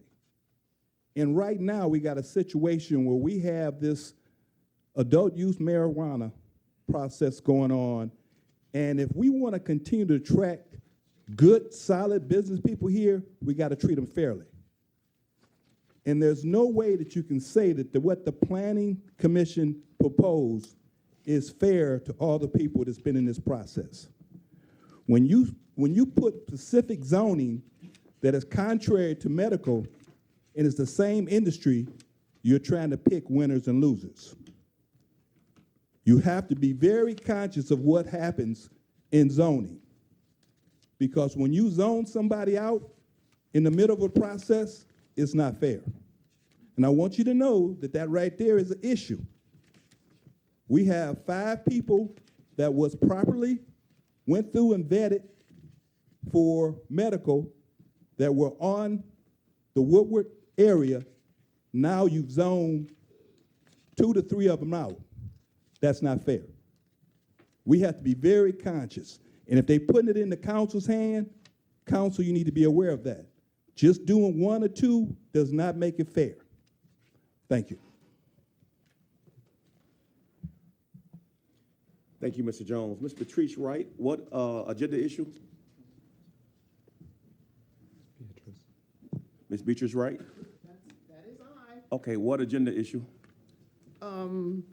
Medical marijuana. All right, thank you, ma'am. I just wanted to make a note to the council. I came down early, I got the agenda.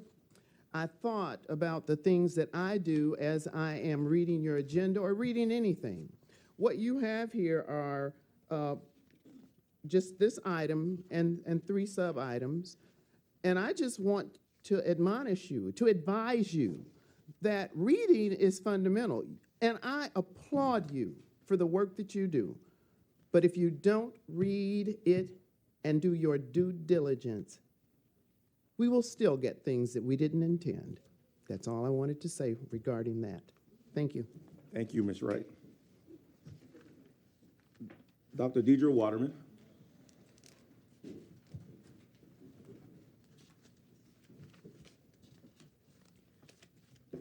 I also am speaking to the fact that you do have the agenda items about adult use marijuana on the agenda.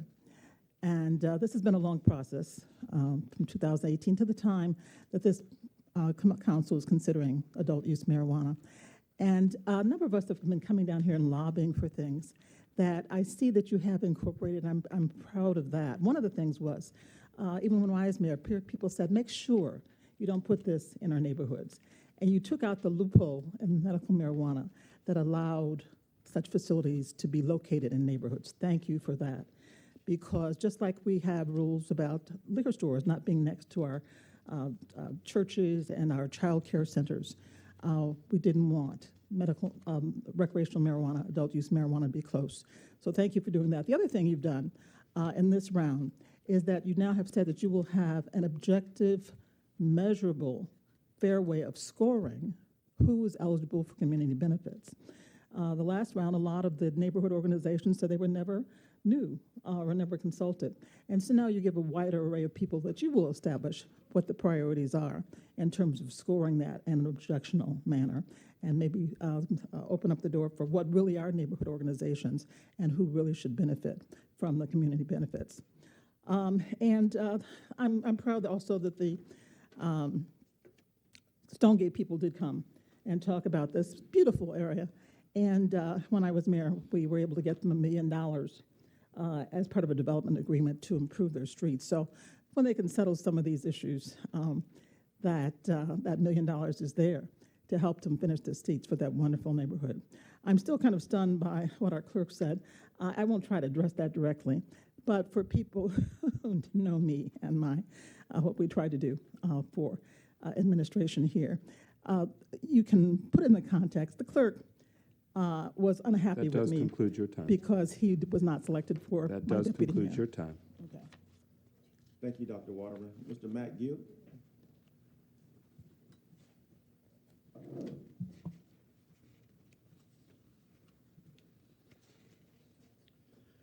Good evening, Council President, members of council. Matthew Gibb. My address is 48 West Huron here in Pontiac.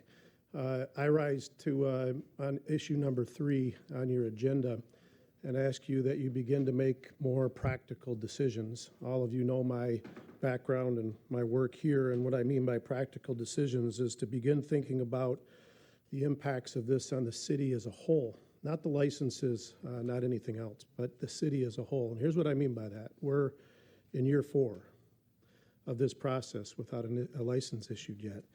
We're now debating whether we should issue zoning restrictions on distance requirements that would further exclude things that are going to result in only one thing: litigation. I can guarantee you that. We also are now trying to zone out overlays where people that are eligible and will be granted medical marijuana licenses, they would be precluded from co-locating an adult use recreational license with them. That's been tried in other parts of the state, and those communities have lost miserably, which means you will lose too. So I don't have an interest in this. Alan Bishop and I have walked away from the idea of storage at our building, and we're patiently working with some other people, and we're now on maybe a 2 or 3 year timeline. I don't represent marijuana companies. I don't want one at my building. I don't represent the industry. So what do I do represent? About 2 years ago, I was asked to present a report to the city on what does this mean. Just in the downtown alone, we estimated more than $260 million of economic impact that's being caused annually just in one district. Can you imagine if my 30 years of talent in this had looked at all 4 districts, what the city's losing?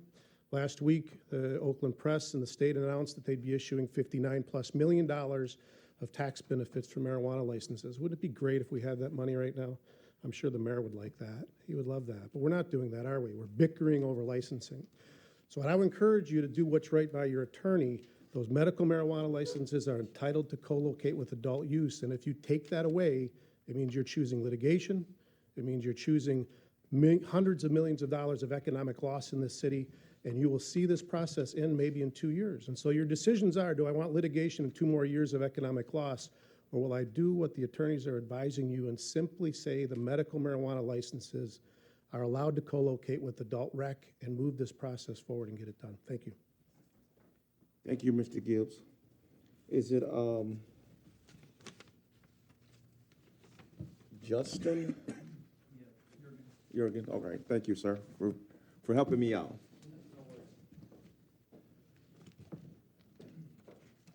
Guys, thanks for the opportunity tonight. I've been up above in front of council in the past. I always applaud and thank you guys for your hard work. I couldn't have said it any better than Matt here, but I'm just going to give you the point of view once again from a business owner, a property owner that has my building sold. Just like the Elams, I'm right down the street from them. So any of these changes affect me just the way it does them.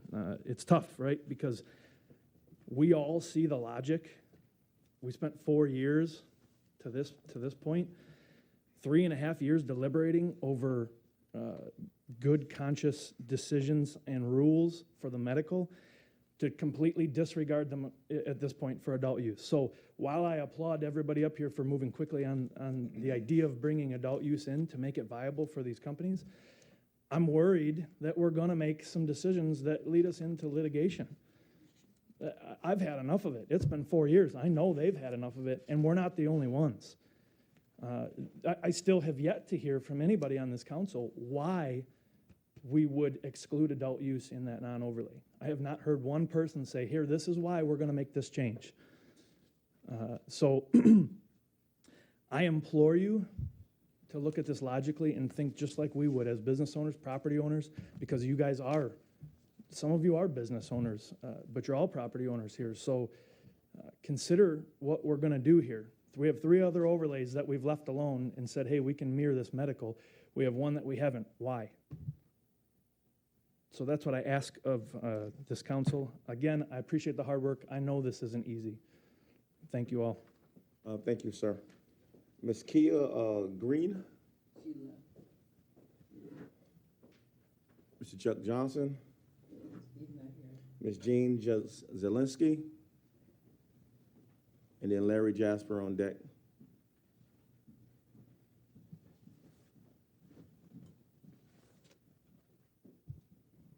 Good evening.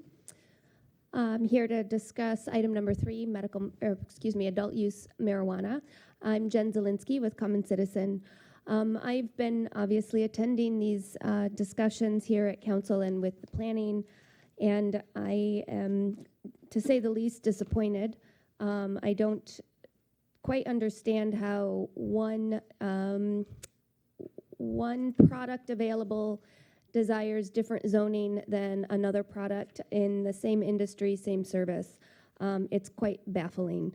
However, one of the items that I do want to point out, and maybe council has already picked up on this, but for those in the audience that have not, the way in which the setbacks are measured, the buffers that are measured in the medical marijuana zoning ordinance follow along the center line of the street, meaning that it's all right angles and it follows basically, the double yellow line along the street to calculate the distance between the marijuana facility and the sensitive use.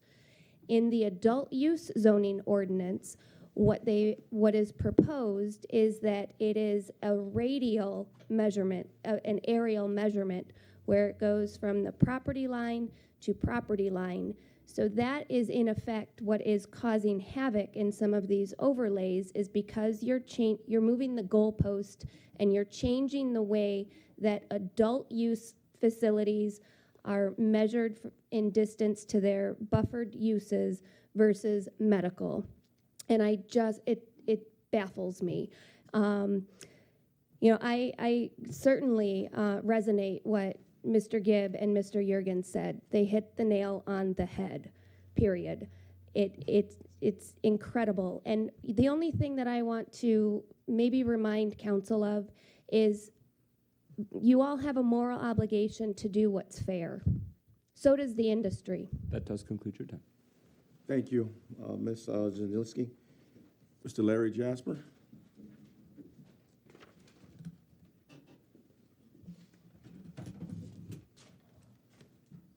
I'd be speaking on the same stuff, also on, I want to say, Is the Stone microphone Ridge. off or it's on? I'll be speaking on the same stuff in Stonegate. If you need my help, I've got 10 years of development. I understand what's going on. If they're building houses not in the envelope that they should be, and they're encroaching other properties, that's a big issue. You have an issue, it looks like, with storm sewers. Looks like the elevations aren't being done properly, which means that's a building inspection job.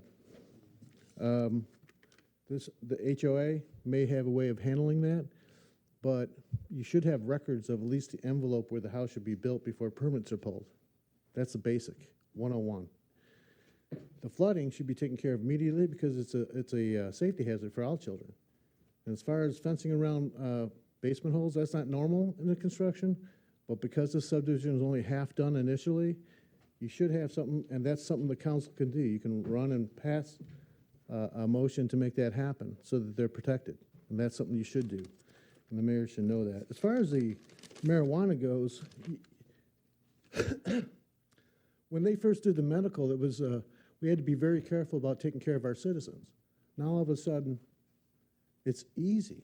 We're just going to smoke it anywhere, and so it doesn't matter to anybody else. But that's really not fair for the first people 4 years ago to put their license in. How much money and time have they spent supporting the city? And then all of a sudden, too bad, guys, we're going to change the rules on you, and it's just good luck. Rubicon's the leverage for the private investment. And I'd like to know what's going on with the drains with Crystal Lake. It's happening all over the place. Water department doesn't know they're popping up in the middle of the parks before they're supposed to be done. Other things are happening. Nanofiber filters, that's something I introduced to Oakland County 8 years ago. It's not a new item. NASA uses in the astronaut spacesuits. One of my founding partners was an engineer on all the Apollo missions, just so you know. And so, like I say, I'm offering my help if you need it. Thank you. Thank you, sir. That concludes our agenda address, President McGinnis. All right, with that, we are at number 3 on the agenda. Is there a motion to adopt the resolution to approve the first reading of the adult use marijuana zoning text and map amendment ordinance? So moved. Is there a second? Mr. President, Yes. think the planning that there are two versions of the ordinance before you, and they actually only want you to approve one of them. Oh, A and B. There's like Well, that would probably involve deliberation, and I can't deliberate on something that I don't have a motion on. Mayor Grimo, you have a hand? Yeah, I just thought I'd introduce the concept, and then a member of council can make a motion as a member of council might deem fit.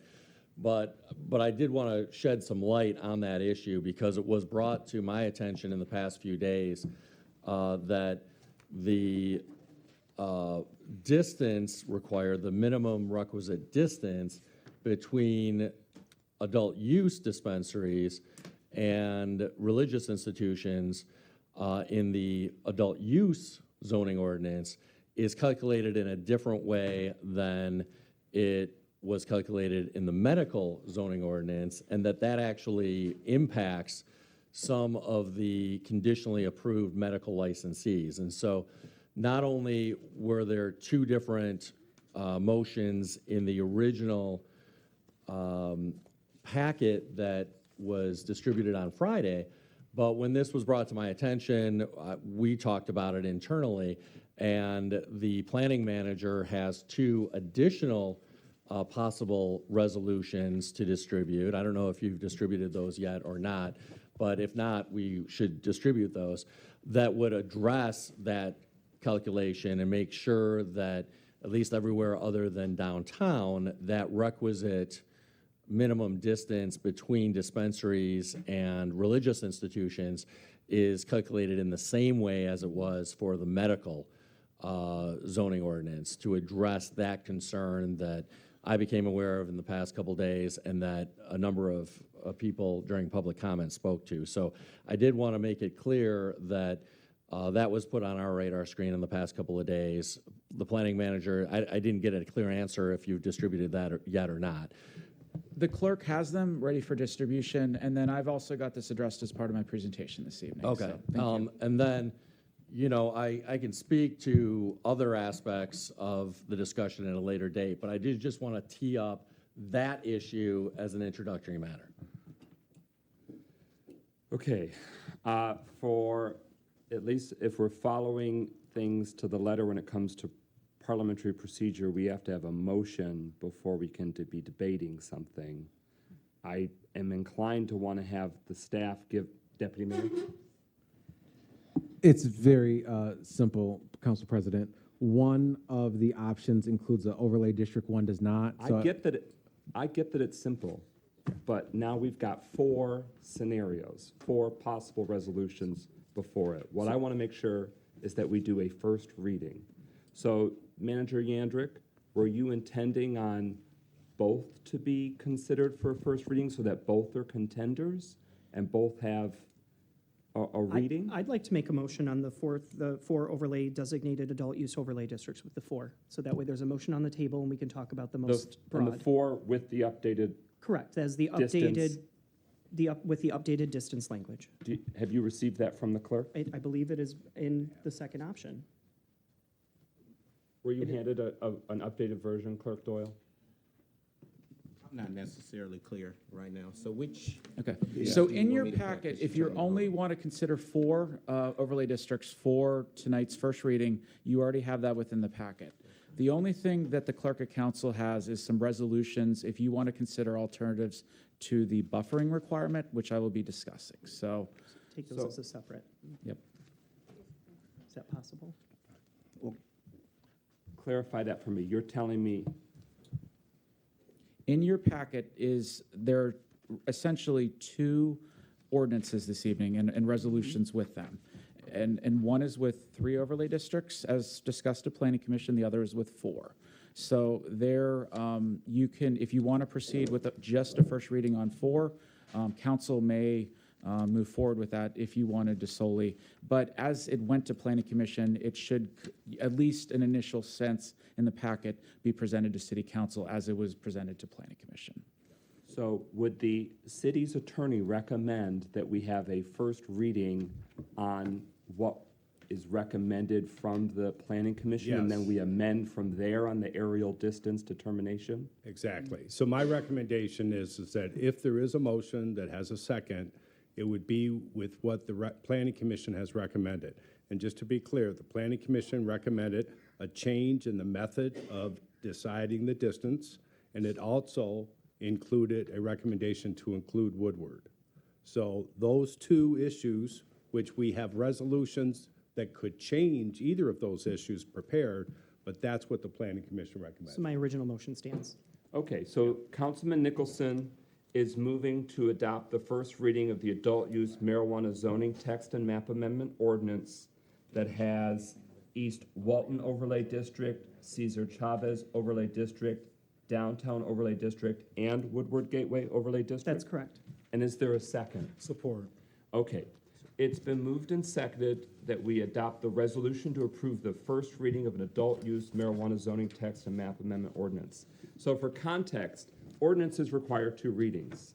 And our practice is that we are passing a resolution tonight, no matter what the final outcome is, that we're saying, hey, let the record reflect it's been read for a first time, which sets us up for the next week to hold the second reading. And just, I apologize for my frustration. It's been clarified by the attorneys. The resolution for the ordinance is about what's come from the Planning Commission, and it does include the 4, Walton, Chavez, Downtown, Woodward Gateway. So that's the motion before us now, and that we're now proceeding with the first reading. There's a motion before us. I want to give the floor to the mayor and administration to provide staff perspective on the motion before us. Thank you, Mr. President. And again, I want to emphasize that we have prepared documentations and resolutions that will address the concern that has been raised about the calculation of distance between adult use dispensaries and religious institutions. So again, we learned of this, or at least I learned of this in the past few days, and that's why we've drafted language that would solve and address the concerns that have been expressed this evening about that issue. The other item that I want to just very quickly speak to is a number of members of public comment have thrown around the L word, litigation. And we know, obviously, that every community that's done this, at least every community that I know, that has gone through either a medical process or an adult use marijuana process, has either been sued or has been threatened with lawsuits. So let's just stipulate that that's the dynamic that gets thrown around and bandied around whenever any community that I'm aware of has ever gone through any marijuana process. Is either lawsuits have happened to other communities or lawsuits have been threatened. But when we hear members of the public suggest that somehow the current proposal from Planning Commission about the size of the Woodward Overlay District makes it more likely that the city will get hit by successful lawsuits. And also, when members of the public say we should listen to the city's attorneys, I do just want to be clear that City Council should rely on advice from the city's attorneys about that, not from members of the public. And I know that we've had a lot of conversations in closed session about that.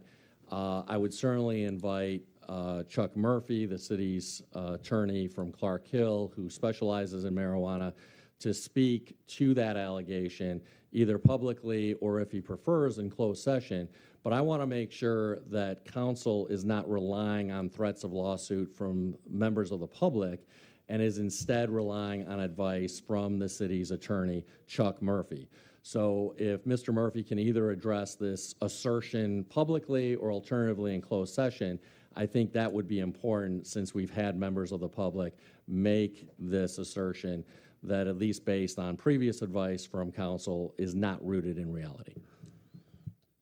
All right, so Planning Manager Yandrick, would you like to present what is before us for a first reading? Again, there will be no determination tonight because it's an ordinance change, so it does require at least 2 readings. Mr. Absolutely. Yandrick.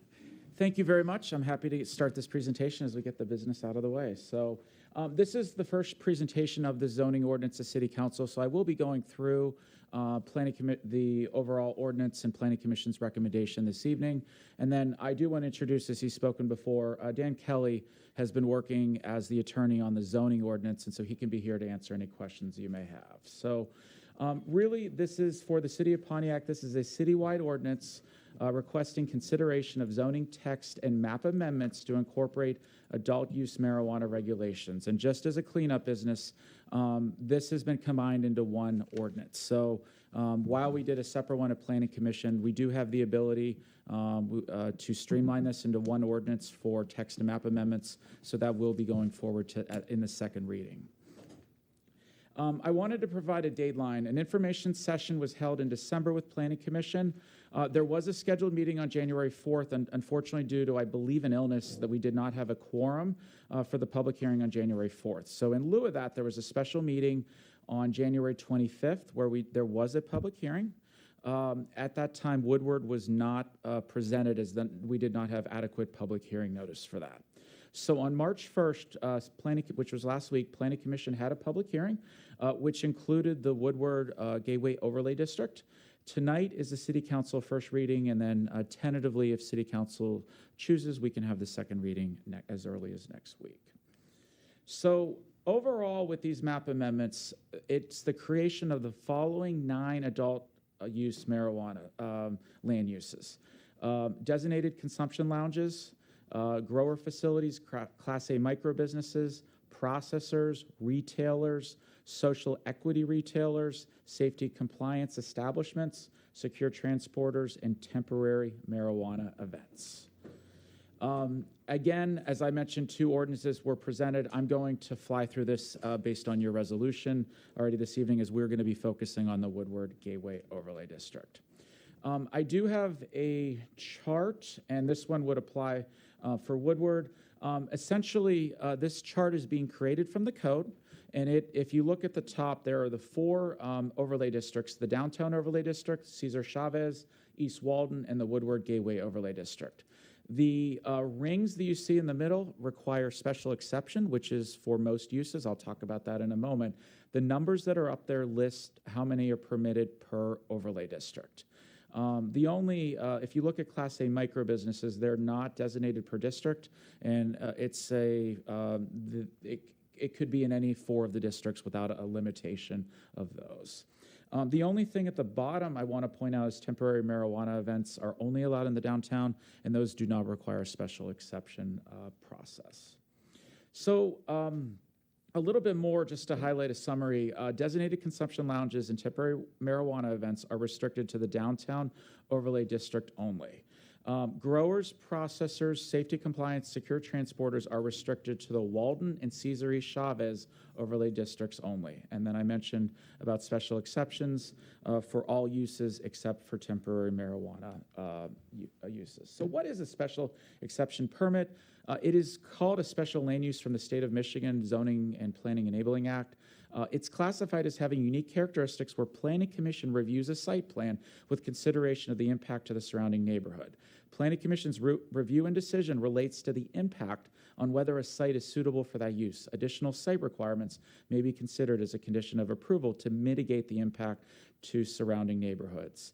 And special exception permit applications may be reviewed at the same time at Planning Commission as preliminary site plans. So this does not, while it's an additional step, it should not add additional timelines to a potential applicant. So I'm going to discuss various things about the code. I'm going to start with buffering. And right now in the ordinances presented to you this evening, the proximity of the license-approved adult-use marijuana facilities by the city of Pontiac are proposed of more than 1,000 feet from a public or private school, more than 500 feet from a commercial child care center, a public park with playground equipment, and more than 500 feet buffer from a tax-exempt religious institution in all districts except downtown due to the cluster of religious institutions that are located downtown. So I want to point out at the top of this next slide is how that is calculated. And this was shared at the January 25th meeting. It wasn't explicitly expressed at last week's Planning Commission public hearing, but it was in the packet. And it was that the buffer distance is calculated from each property line of the adult use marijuana business to the closest property line of the land use described below. Proximity of any proposed adult use marijuana business shall not be less than, and then the distances from that previous page. And one of the speakers this evening used the word radial, and that's what that is. I did want to share what's in the medical marijuana ordinance. This is not about the distance, but solely about the calculation. It shall be measured along the center line of the street or streets of an address between two fixed points on a center line, determining by projecting straight lines at right angles to the center line from the primary point. So staff recommended the change, and this was back in early January, from the medical marijuana ordinance to match other buffering calculations in the city's zoning ordinance, such as for sexually oriented businesses. And this would be, again, that radial.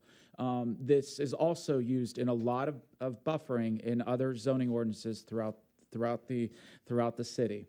Now, while Planning Commission's recommendation included this proposal, obviously city administration has learned of issues that some conditionally medical marijuana facilities may not meet the buffer calculations. So there is something that City Council may consider this evening. So there are three options this evening. I'm going to ask Clerk Doyle, if you haven't already, to pass out the resolutions. But essentially, City Council has really three main options. If there's other ideas you have, you can ask us later. But one is to keep the Planning Commission recommendation for the buffer to be calculated from parcel line to parcel line. Number two is to amend this recommendation to revert back to the calculation procedure, as I had from the previous slide, from the medical marijuana ordinance. This is definitely a viable option. The challenge with this is, you may have a use that is behind the property, but when you're driving along the road, maybe more than 500 feet away or 1,000 feet away. The third one is to keep the calculation but exclude religious institutions from the buffer yard requirement. And I think there's a key point for your consideration of this. When we were evaluating further Woodward over the last several days, we've noticed a high concentration. I mean, there's a high concentration of churches throughout this entire city. But when you look at the Woodward district, particularly what's on Woodward and what's to the neighborhood to the east, there's a lot of religious institutions there. So, it may be worth considering excluding religious institutions from the buffer requirement. And really that is a policy decision. If you've got questions on that, we can discuss. But those are the three options you have this evening, unless there's another idea that you may have. So since you've raised the question, now might be a good time to gauge where the council would like to go in this specific question. As we've already determined, we're going to consider it as a specific amendment, a standalone amendment, since we've already got the recommendation from the Planning Commission for the ordinance before us. So the question is, for council members, do you want to keep it the way it is with that buffer calculation? Would you like to change it so that way it uses the medical marijuana ordinance calculation? Or do you want to straight up, and you're raising the prospect just for the Woodward Gateway District specifically, or for all districts? You may consider that for all districts. I will say this, on Cesar Chavez, there are no religious institutions or parks or anything within an earshot of those, but under Walden, there is some consideration for parks and churches up there as well. Councilman Parker, any feedback on the approach that I'm going to ask each council member? Of those three, what would be your preference? Two. Councilwoman James, of those three, what would be your preference for how we resolve the buffer options, or just what direction would we like to go when it comes to the buffer calculations? I would like to do two. I'd like to keep it consistent with the previous ordinance and make all future opportunities, come under the new guidelines. But the currently for this, I would like to keep two.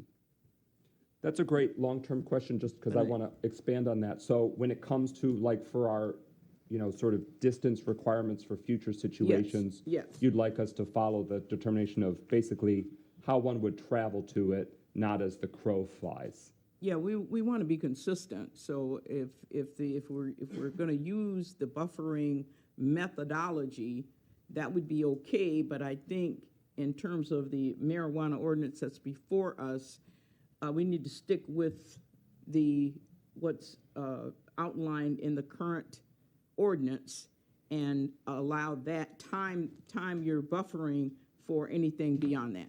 Anything beyond that would then come under your buffering guidelines. Follow up, Councilman Parker? Microphone. I'm sorry. Well, my question is this: what was the need to change how it was measured from one to the other? Really, it was aligning best practices, and I think there was a fear. We were looking to clean up this ordinance, and again, we were looking at the long-term effects of marijuana, protecting residential uses, protecting these protected schools and parks that the state of Michigan allows us to, and just the concern with the measurement is unusual. It's used for the state liquor laws, and that's it. And we do see it in the medical marijuana.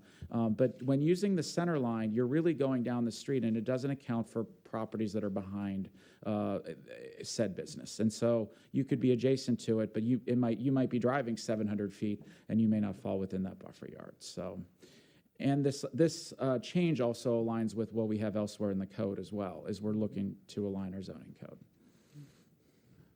So if we change it, it changes not only adult use, but also medical marijuana? The medical marijuana is not up, it would So just it be for stays. adult use this So evening. this is just for a specific adult use? But we have these. But you could have, let me Go ahead, finish. sorry, But you could have one at a different distance than the other, and they're all the same product, right? If city council looked to make a change to mirror what the medical marijuana is, it would be the exact same measurement. So, what we have buffer yard requirements for other land uses in the city, that would be a different measurement, and it would be a radial measurement because that's how it exists today. So. Anything further, Councilman Parker? Yeah, I'm not done yet. Okay, you got it. Because this is not making sense to me, really. Sure. If a medical marijuana is at one distance, and we're dealing with marijuana, why can't all marijuana be at the same distance? It's marijuana, isn't it? Apples and apples is apples. I mean, I can't make an apple an orange. So if it's marijuana here and marijuana here, why can't they both be measured by the same distance? What's the issue that prevents us from saying, this is medical, this is adult, you still don't get high, let's just measure it all the same and call it a day? I think staff was looking at adjacent uses and how that buffer yard is calculated. I don't think we have issues, and I think City Council this evening has the opportunity to align those if they so choose. So. Okay, thank you. Yep. Did you have further answer to that question, Mayor Greimel, or can I keep going? Well, I don't want to put words in our planning manager's mouth, but I had asked the same question of our planning manager, which is in the past couple days, what prompted this change in calculation exactly? And one of the things that was mentioned was it's not in the context specifically of the religious institutions, but it did bring up the question of calculations of distances in general, and it was in the context, I think, of playground equipment and parks or something. Mm-hmm. And so some of the conversation, I think, was prompted by that. All All right, so Councilman Parker has shared that the option 2 is the course he'd like to see. Councilman James, likewise, option 2. Pro Tem Carrington, what option would you like to pursue? Yes, I sort of want to say something first before I give you my option. I've been sitting here patiently. So I kind of want to say a statement concerning what the mayor said just a few minutes ago concerning he hoped the council don't be influenced by public comment. I think that's very, I don't take that comment very well. And for one reason, I hope the mayor's office don't be, I'm a little frustrated, administration, and I'm gonna get this out because I'm tired of the attacks when it comes to people not necessarily agreeing on different subjects. I've sat here for a whole year. I haven't always agreed to things, but I damn sure been respectful of everybody's disagreement. I have nothing to gain in this marijuana industry, nothing. Matter of fact, I didn't even want it here in the city of Pontiac. So I can conduct myself fairly without being influenced by those that come to public comment. And I'm definitely offended when people make blown statements like, we're not educated. I believe I have a couple of master's degrees and I sit on this council. A couple. So excuse me. Calm down, okay? Excuse me. But I definitely can make decisions based on what's in front of me, not being encouraged by public comment. I've done it at the school board when I still don't write, when I took a lot of flack from the community, and I still don't write. Even though I was the only person that still don't write. In that district, it's a success right now because I still don't write, when it wasn't the popular thing to do in the city of Pontiac. So again, I'm gonna listen to the attorney, but I'm gonna question the attorney if I don't agree with something. I had that right as a city council president pro tem. Concerning this particular point, I think we should revert back to the original measurements because definitely I don't see why in the middle of all this that you throw this curveball in the middle of this. I think that you're constantly trying to confuse us. And if it wasn't brought up the last few days, then maybe we would have missed that because I'm gonna take it.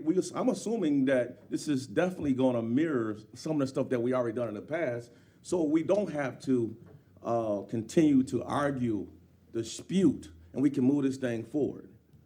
But if I feel that I have to look at every line and every word, then that means I can't trust nobody. I can't trust the staff and I can't trust the administration. And that bothers me right now. Because we have to work with each other with good faith. And I mean good faith that we're going to do what's best for this community and be fair.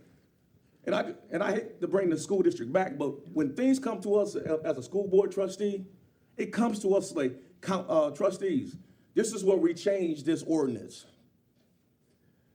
We didn't have to try to figure all this out because they gave us this information up front. So it's that we know going in. But if I have to take 80 pages and go line by line and then go back to something old and try to see where you changed it, then I believe that's deception. And I'm not going back off from that. I think it's deception, and I think that we have to go beyond to make sure that we understanding what we're doing. And I'm sorry for this outburst, but it definitely bothers me right now. I've been sitting here, everybody say they want to move this forward, and then we get curveballs through in the middle of this decision. We shouldn't have curveballs. For example, if the planning commission gave you a resolution for A, why is B on here? Did they give us a resolution for B? No. It shouldn't even be on the agenda tonight. So that's a curveball to confuse us. Say, well, if you don't agree with A, then go ahead and pass B. We got to stop that. And I have an issue right now, and I'm sorry. I'm apologize to this community for my outburst, and as well as this council. But we have to do better with good faith working with each other. I want to work with the administration. I want to trust what you guys give me.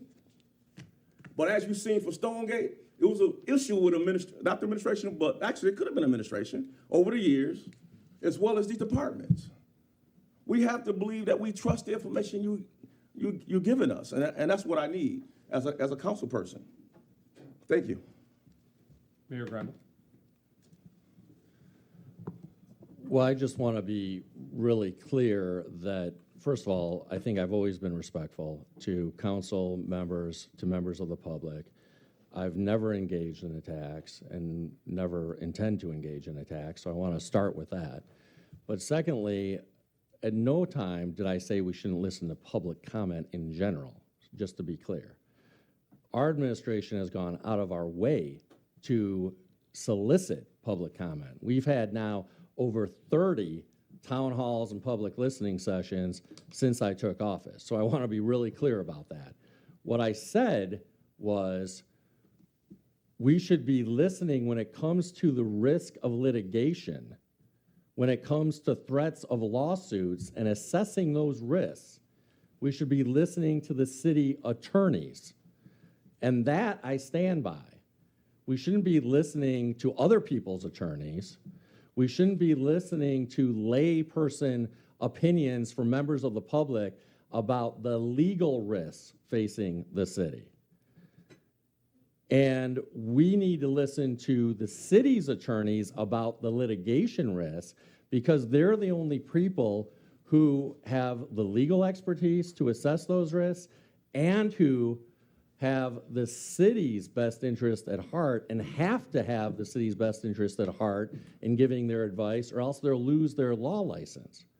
So I want to be really, really clear about what I said tonight, which I stand by, which is we shouldn't be listening to legal advice or assertions about litigation risk from anybody but the city's attorneys. Councilman Goodman, on the buffer options question, where do you land? What's your preferred path? So to ask a question, when it comes to, because obviously we're discussing how these buffers are done, is there any other use in the city that uses a buffer measurement similar, if not identical, to the medical marijuana ordinance? No. So the medical marijuana ordinance is the only one that uses that specific buffer distance? That is correct.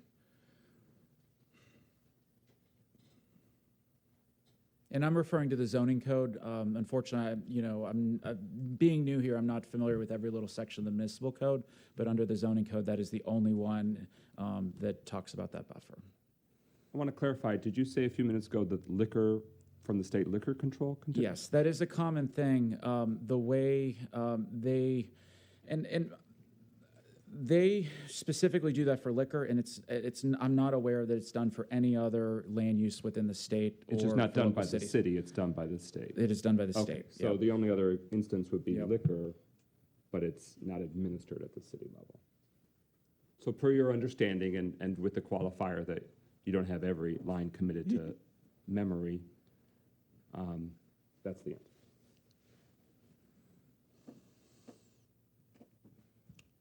I guess I'll go with option 2.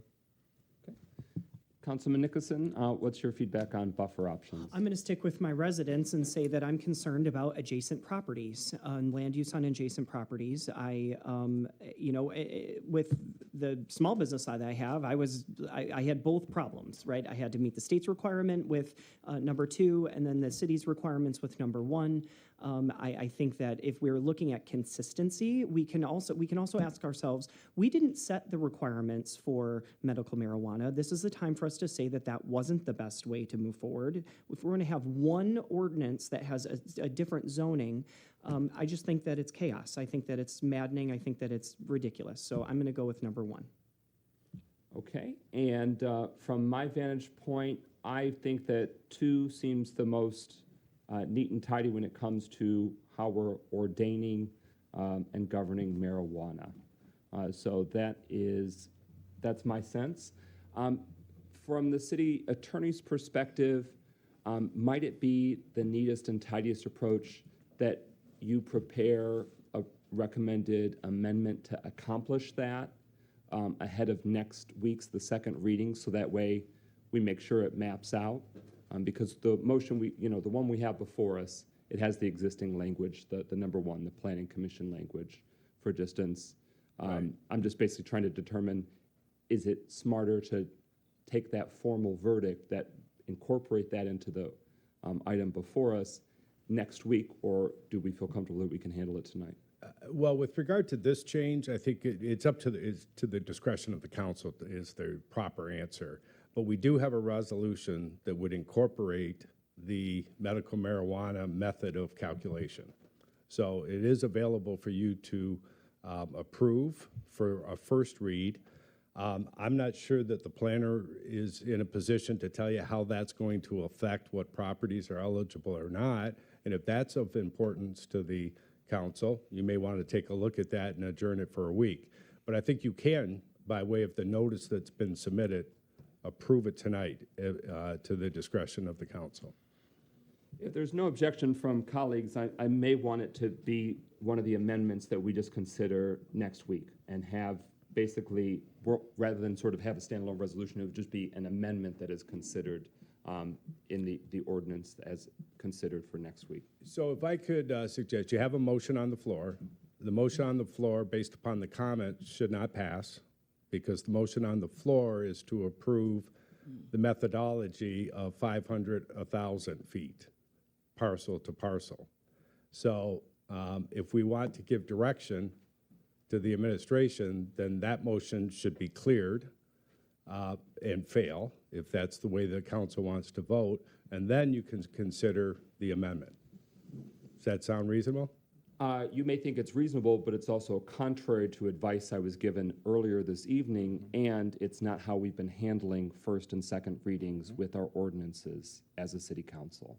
So what we're interested in documenting is that we've had a first reading tonight, and then we will contend with changes. Are you implying that by considering that resolution that documents that we have held the first reading, that handcuffs us to all of the I think we've made it very clear and communicated to administration where the council's perspective is. We'd like to consider an amendment that carries out too. Right, and I think you can. You can do that. If I'm not making myself clear, you can do that tonight. My only point is that the motion on the table would not include that amendment.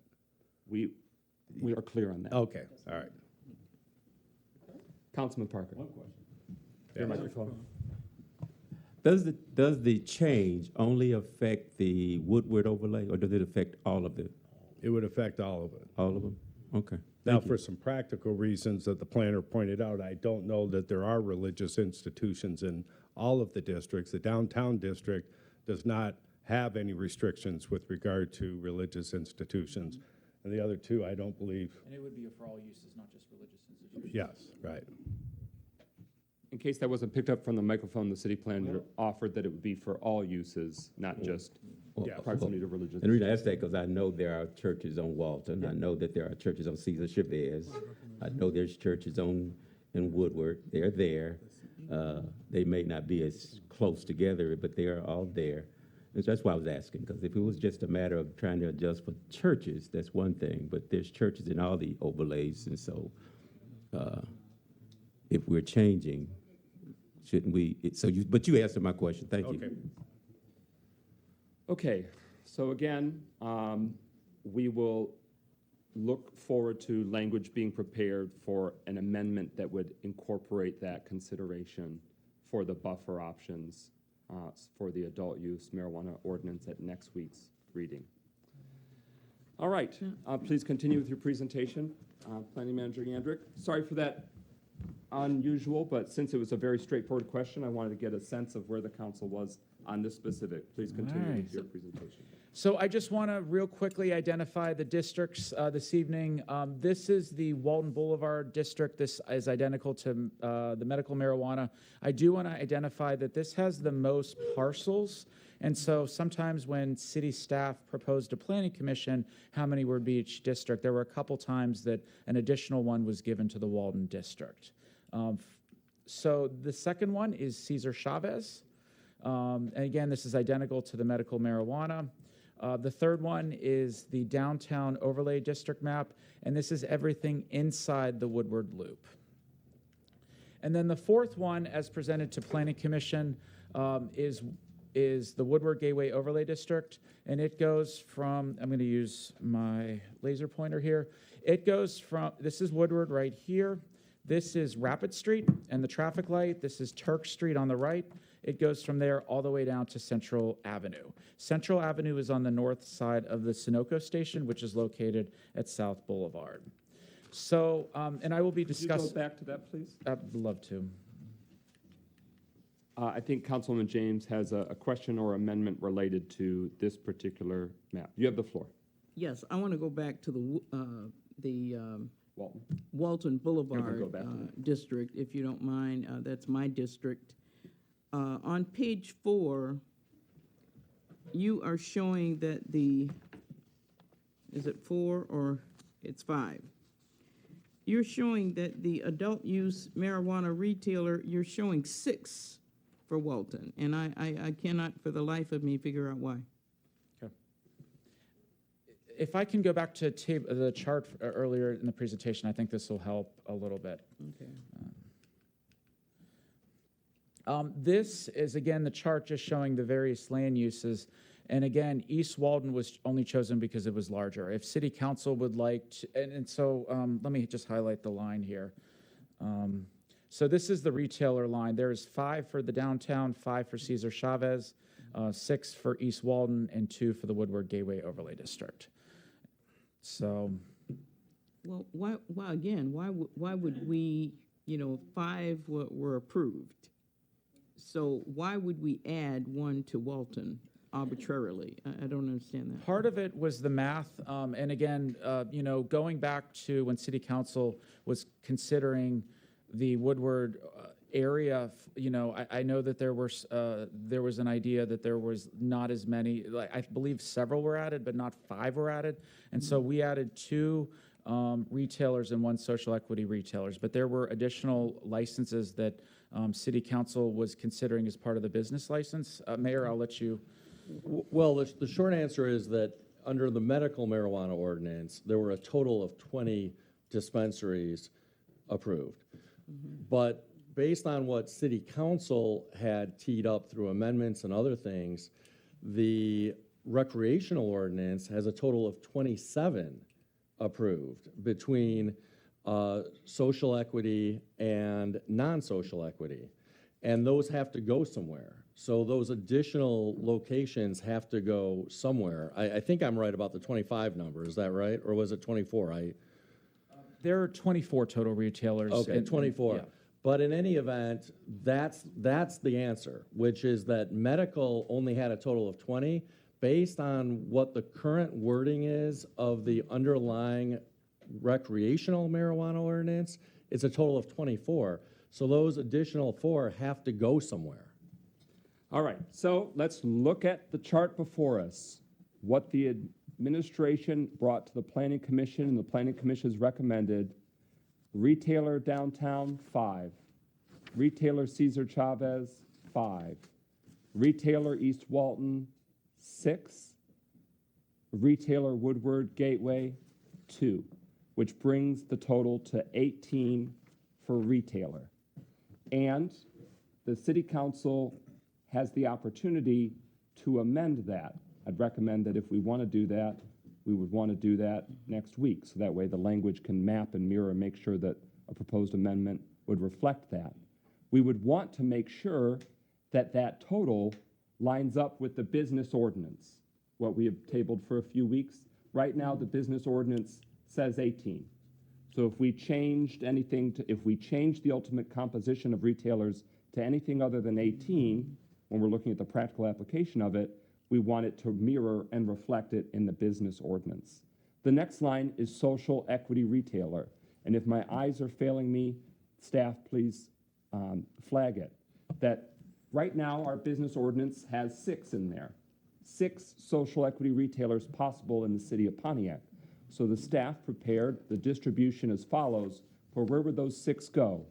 1 for the downtown, 2 for Cesar Chavez, 2 for East Walton, and 1 for Woodward Gateway, for a total of 6. You are correct. So the retailer and social equity retailer are subdivided separately and can be amended by the city council. Whatever we do, we want to make sure that, of course, it balances out with the business ordinance that has the same total number.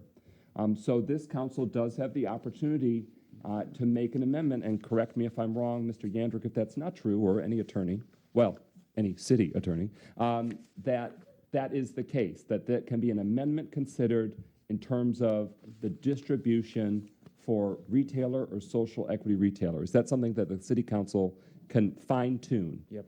Yeah, short answer, yes. Okay. And so I'm going to give the floor, Councilwoman James, I'll give you still the floor on this question. Pro Tem Carrington's next on the speakers list.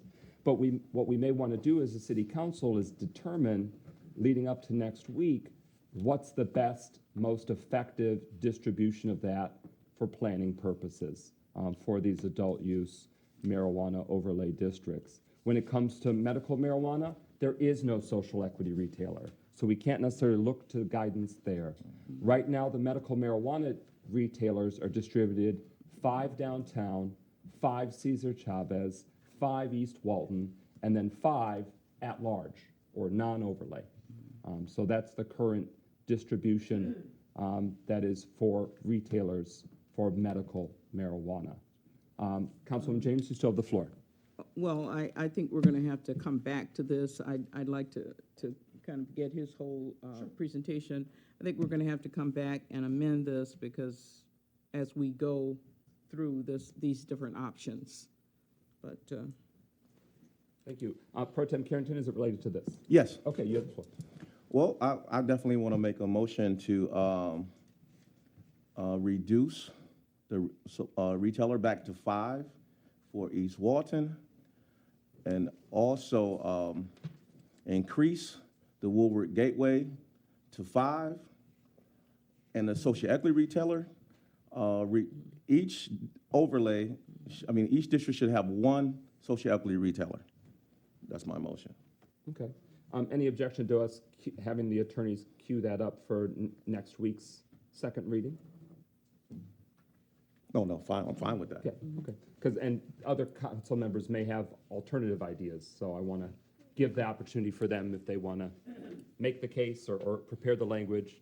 So what we'll seek from the city's attorneys is making sure that whatever ultimate motions are made, whatever the majority decides on the distribution, that the language throughout the document is updated accordingly. So that way we're surgically doing it in one fell swoop, even if it, obviously if it retains the same, we don't have to get too surgical, but I just want to keep the presentation. Councilman James. I am also asking for the, on the Woodward overlay, I would like to extend the boundaries from the Planning Commission's recommendation. You want to go to that slide?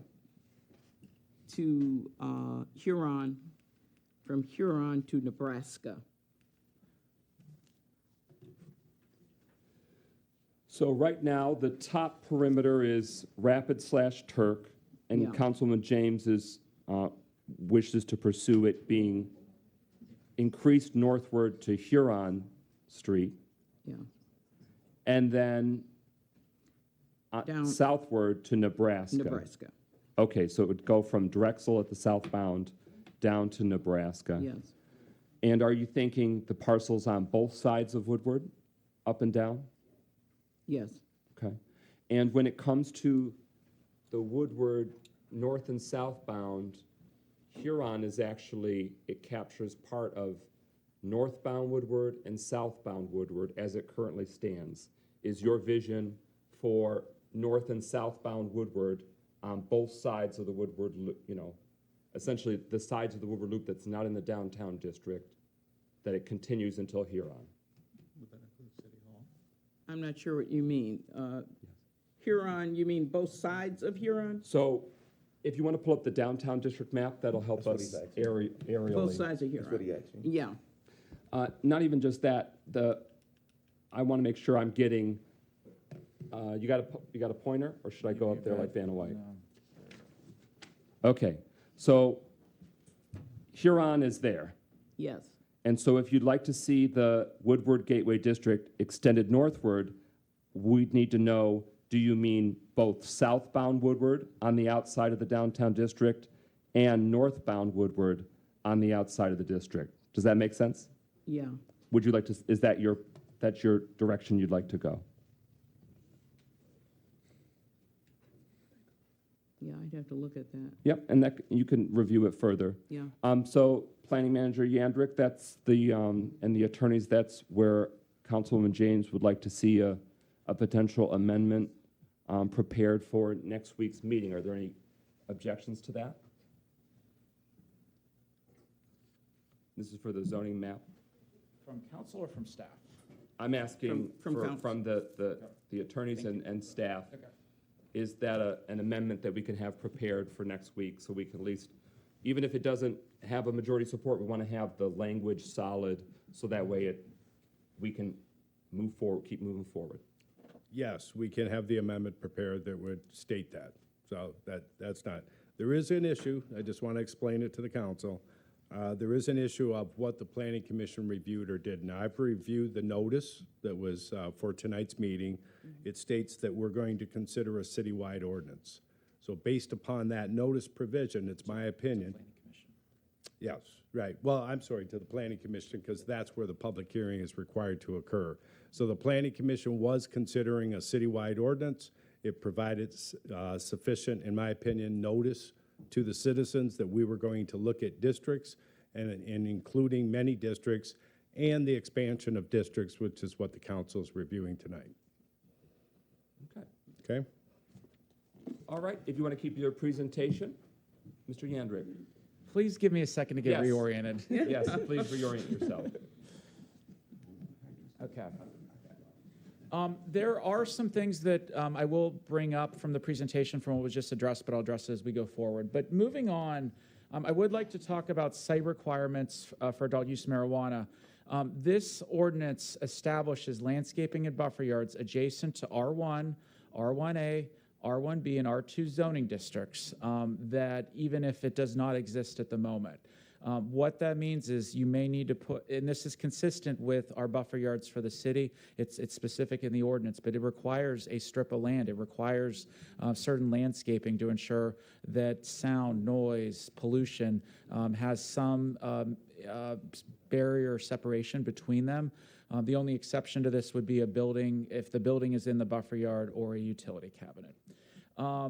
Limitation to windows being blacked out, and as a condition from Planning Commission, this could include other shades. This is something that is allowed on a certain permission from the state that you cannot be able to see into the business operation. And so, but windows facing public streets would be required to be clear and translucent, and Planning Commission would be reviewing this, and they would get some opportunities if the applicant is able to provide proper alignment with the state regulations on this. Windows may not be boarded up for adult use marijuana except for temporary emergencies, and architectural features will be required in lieu of clear translucent windows per the Planning Commission's authority during the special exception and site plan process. So I'm going to go through this very quickly. You know, the city staff started with the goal of the overlay district with the first three identical to the medical marijuana. You know, and obviously downtown being existing mixed-use areas. You know, and obviously Woodward was considered based on at-large approvals, as we've discussed tonight. I'm going to go through a few highlights. Some of these are things that have been modified over the last couple months, but the Woodward Gateway Overlay District is added as an opportunity for a fourth district. The proposal creates the overlay district, but what is in your packet this evening is that a marijuana business in the Woodward Gateway Overlay District must be on a property adjacent to light manufacturing or heavy manufacturing zoned M1 or M2 and outside of the required buffer yards from churches, schools, and related uses. With the expanded area, this regulation may not apply because as you go north from Rapid and Turk Street, I don't believe there might be a couple along the railroad, but there are no M1 or M2 zoning districts. So, you know, this may be under consideration by City Council to be either amended or removed based on your feedback. to clarify, is that stipulation for any other of the overlay districts? It Or was that's- specifically for Woodward because it is a gateway, and there's, while I won't go into heavy detail, it really is, this is an entryway into the city, and that's been staff's position in analytics of looking at Woodward with a little bit of a different scope than the other districts in the city. Do we have in our packets, I know that the Planning Commission had it, it might be helpful in advance of next week's council meeting if you could circulate or through the administration, the aerial view of where the zoning, what the current zoning uses of the land for, oh, you got it? I'm happy to jump around at this Okay. point. Well, I so- just want to make sure that it Yeah. was in the mix. This is in your packet. There is one thing I want to clarify from page 5, and it's a Scribner error. The M1 district is actually zoned MUD. It is listed in your packet in error at M1, but when you look at the green outline, that is showing the current Woodward overlay district. Obviously, it's up for consideration by City Council. The shading that's going on around here is looking at the different zoning districts. So if I may, I want to just describe in a little bit more detail. This is the MUD district for the M1. This is South Boulevard right here. There is a cluster of M1 zone district down here to the south. There is a cluster of M1 to the north as well. And so you have mixed zoning districts along Woodward, and then you have single-family residential, obviously, to the northeast. And while there is some single-family residential also to the southwest of the area that Councilwoman James is considering. So really, the idea when staff proposed this to Planning Commission is to really try to cluster this adjacent to industrial uses and to lower risk to neighboring residential properties. As simple as that is. And I only raised that you may want to just zoom that out a bit, so that way, if absolutely. council's considering something that's Nebraska to Huron, we at least have a full perspective of that zoning matter, because that could be a standalone question about that requirement. I will probably make a second map and just put 2 overlay districts, just so it has enough detail that you can review accurately, but absolutely. So, all right.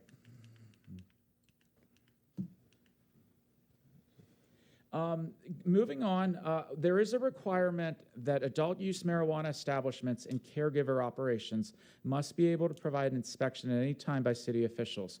Failure to comply with the inspection or pass an inspection allows the city to use zoning police powers to suspend operations until the site is brought back into compliance. This is not in the medical marijuana and really does protect the city. Moving forward, the city is working hand in hand with the Waterford Township Fire Department with illegal operations that are occurring in the city, and I think this helps protect us long term.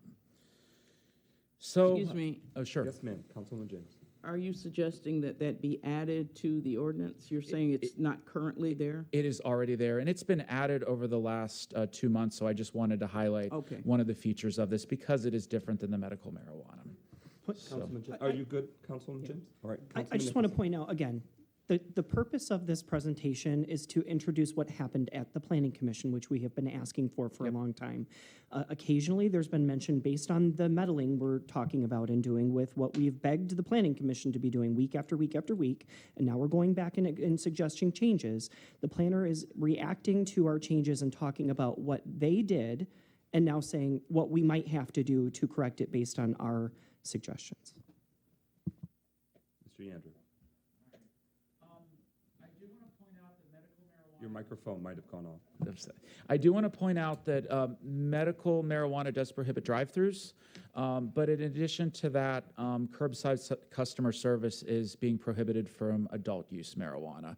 And I've understood that there is a business interest in that based on the pandemic and and certain non-marijuana business models. But really, for safety, for aesthetics, a curbside customer service business model where you have a lot of cars in a parking lot with running engines might be a detriment to the surrounding communities, like if it were a Rallies or something like that. And so really that has been added. Originally, in one of the drafts of this ordinance that went to Planning Commission, Class A micro businesses can be in any overlay district, not just downtown. So at one point, they were solely restricted to downtown. Currently, as we mentioned earlier, they can be anywhere. Another change is that the hours of the retail and social equity retail operations are modified to allow the retailers in the downtown overlay district from 7 a.m. to 2 a.m. Previously, it was to 10 p.m. This matches the consumption lounges, which have the same hours as 7 a.m. to 2 a.m. You cannot purchase marijuana in a designated consumption lounge. You have to purchase it from a retailer. So this allows the hours to be compatible with each other to ensure that there's not a gap in coverage or there's no black market, as an example. So while Planning Commission did consider alteration of hours, really it is still 7 a.m. to 10 p.m. for retailers in other districts. I do want to mention caregivers, which is part of this ordinance. The state of Michigan currently allows caregivers to grow plants for others for up to 12 plants per person and 6 people, which may include the caregiver. Growing for yourself only within the state of Michigan does not classify as a caregiver. Because of these adult use marijuana businesses that we are looking to promote in the city wants to promote this ordinance and the businesses and restrict caregivers from having all these grow operations in residential neighborhoods, primarily in the city. So the proposal this evening is to allow caregivers only in a light manufacturing or industrial park, which is IP1 zoning district, and prohibits in other commercial and residential zoning districts. A caregiver would not be required a special exception permit, but they would have to go through zoning and building to get a proper permit for that because it's a commercial operation, a commercial facility. Again, I'm just going to highlight Woodward and again what was promoted just to see if there's anything that wasn't missed. There, we did add some additional buffer yard and parking lot landscaping requirements compared to the other 3 districts. It is minimal, but it just ensures that, and again, the goal for this was when you come up and down Woodward, you are seeing very active properties full of landscaping and site design, but there are more details in your packet if you want to discuss them more. I did want to just show the highlights. I know I've mentioned some street names, but if you're not familiar, this picture is located on Woodward, looking south from Rapid and Turk, just showing the north end of the district. And then the next site is from Woodward down near Central Avenue, looking northward at some of the most southern buildings that are allowed in the district that was proposed this evening. This is the map again showing the additional zoning districts. I'd be happy to show this in any more detail after my presentation.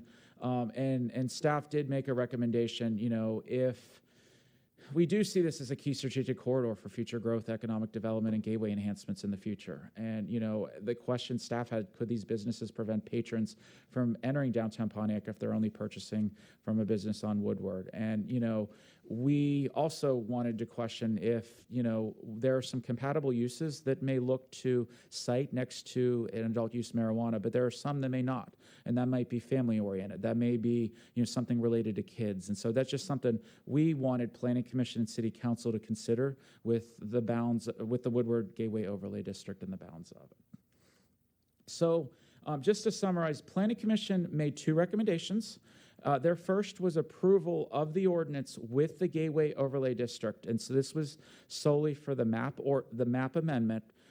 This included Woodward Gateway 3-1, and this is a recommendation to City Council.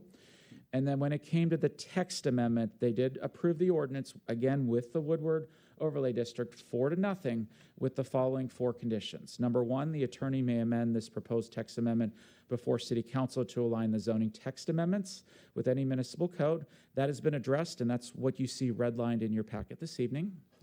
Number 2, the zoning text amendment is contingent upon zoning and map amendment for the Woodward Gateway District being adopted by City Council. That is procedural. Number 3, the permitted hours of operation for marijuana retailers and social equity retailers in the Woodward Gateway Overlay District, Cesar East Chavez Overlay District, and East Walden Overlay District shall be 7 a.m. to 10 p.m. That is reflected in what you have in your packet. And the use of other shades and shade colors shall be added to sections regarding the opaqueness restrictions of windows. And just a reminder, opaqueness means you can't see through it, and really it is a limitation based on the land use. And it just in case a business wanted to use other colors than black, a Planning Commission member made a motion to include that would be prohibited under a certain percentage or over a certain percentage. So. With that, I believe that is my staff presentation this evening. I'd be happy to take any questions you may have. Sure, just a quick request, if you could email to the city council the content of that PowerPoint presentation. Absolutely. We have access to it through the planning, Absolutely. it's very similar to the items in the planning commission, but there's some more details. So if you Okay. could circulate that to council members. Councilwoman James. I have a question on the hours of operation Sure. for the overlays. Sure. I thought you had said previously that they would be allowed, someone would be allowed to do the 7 to 2 a.m. And then you just said that the 3 of the overlays their hours of operation would be 7 to 10 p.m. If I may, let me get the presentation up. I'd be happy to show that and address it. Okay. It was that last, I think it was the last page.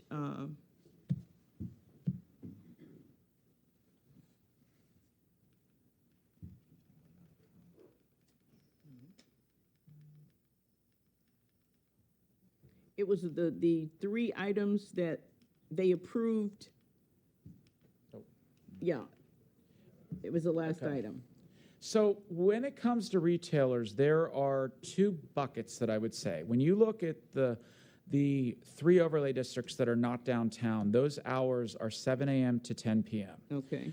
Only for the downtown was a change made, and this was made, Planning Commission adopted it, but it was made prior to the Planning Commission meeting, that it be 7 a.m. to 2 a.m. to match the designated consumption facilities. Okay. So only for downtown would it be for 2 a.m. Okay. And that was why it's spelled out there is that originally it was saying 7 a.m. to 9 p.m., but the Planning Commission recommendation was Yep. to move that 7 a.m. to 10 p.m. with those 3 districts, so it aligned with medical marijuana. Their hours can go until 10 p.m., so we just want to make it, since they're allowed to co-locate, that it wouldn't be awkward if they had different closing times. Yep. Councilman Elset? Well, I just want to say, I think planning did a great job with this. I like the fact that you tried to align it, which makes a lot of sense. You tried to align it as much as possible, to benchmark as much as possible, what's consistent throughout the industry. So I really appreciate all the hard work that went into this. Councilman Nicholson? I agree. I think planning did a great job, and I intend to vote on their recommendation as is. I have a question regarding residential, the buffering zone for residential between any one of these facilities. Okay. Specifically with the new district, I want to make sure that it aligns. What's the footage? It is, and I apologize, I don't have the ordinance in front of me, but if you're adjacent to residential citywide, it is a 5-foot buffer yard, and there's a certain amount of trees and shrubs that are required for that buffer yard. And it is in the ordinance. And I can present that next week if you'd like. No, not between parcels. So you're saying there could be a dispensary immediately adjacent to a residential home? That is correct, and that is with our overlay districts. So not just for Woodward, but that buffer yard gives some additional protection. So if there is immediately adjacent, it's 5 feet from the property line? Correct. There would need to be a buffer yard of landscaping established. No parking, with the exception of an egress or the building itself that was already there. Okay. So the earlier comment the previous mayor made about some sort of provision that was made or adapted within this to keep residential properties away, that's not a thing. We don't have anything in the ordinance proposing really that you're not allowed to open this adjacent to a residential community. I think while I don't know every medical license, I think it's few and far between that they're immediately adjacent to residential, but I know that there are a couple that may have an alley in between them. Okay, thank you. Councilwoman James? I want to make a final comment on the package that you guys gave us on page 2. Made some notes here. It says that you wanted to create flexibility to create a new ordinance that aligns the regulations of the city's visions and goals and restrict the majority of the land uses of the 3 or 4 overlay districts. I want to say publicly that our goals need to be written. You know, again, we need our master plan updated. That's our stated goals. And as a member of council, I can tell you that I need to know what those goals are, what those visions are. You know, I need to have it as a elevator speech, you know. And so I think we've got, you know, that sounds good, but we don't have those goals like we should. And the vision that you talk about, we don't have that. But we do need to work on it. The master plan, again, is expired, and it needs to get redone as soon as possible. And again, the second comment that I wanted to make is on page 6. You make the statement at the bottom of this page, the last paragraph, the importance of this corridor being the Woodward overlay corridor. The importance of this corridor is that it brings drivers and visitors to downtown Pontiac. And I want to say that every corridor has to stand on its own.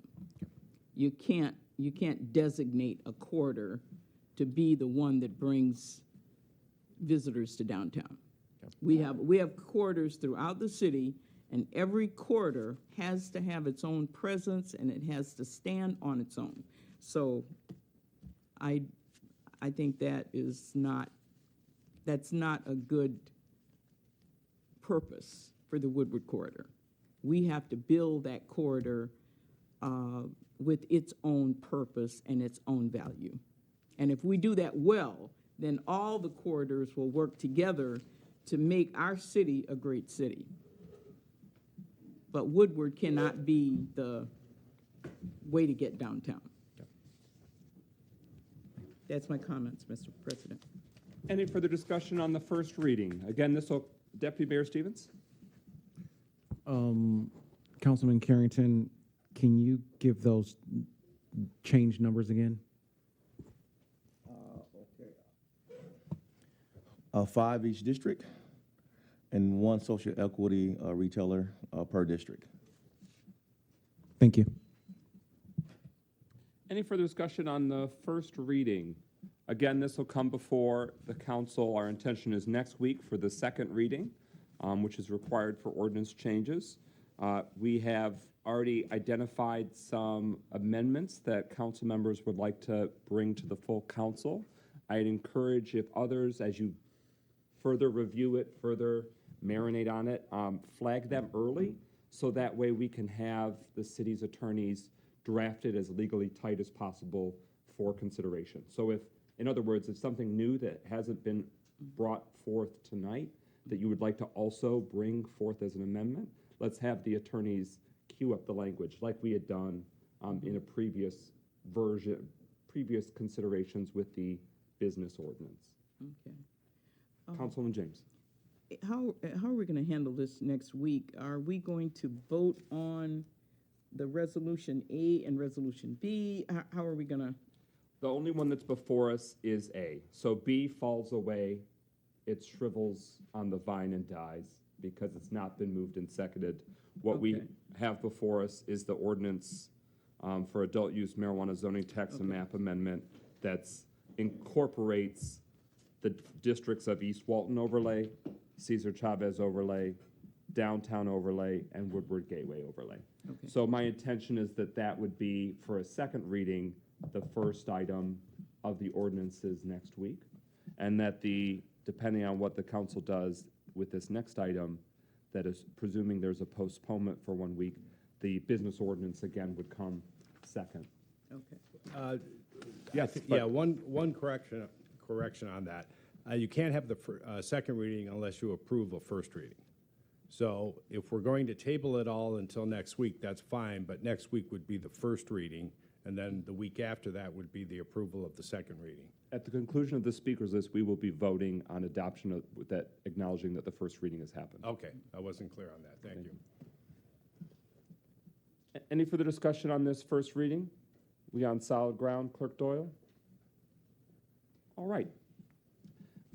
With that, speakers list is exhausted. Roll call on the adoption of the resolution to approve the first reading of the adult use marijuana zoning text and map amendment ordinance with East Walton Overlay District, Cesar Chavez Overlay District, Downtown Overlay District, and Walton, Woodward Gateway Overlay District. Roll call, Clerk Doyle. James, Yes. McGinnis, Yes. Parker, Yes. Rutherford, Abstaining.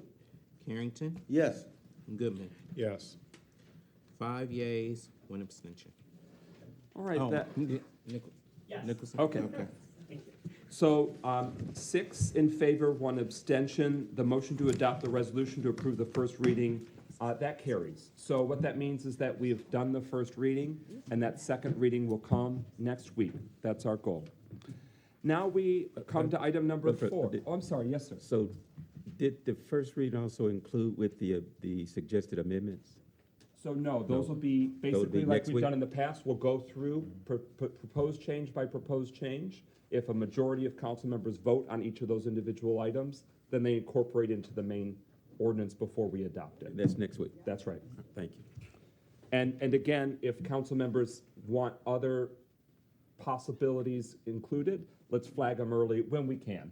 And of course, as we're legislating and lawmaking, there of course might be some other final changes we want to make or identify, but the earlier we can incorporate the legal assistance to make sure it's vetted, the better.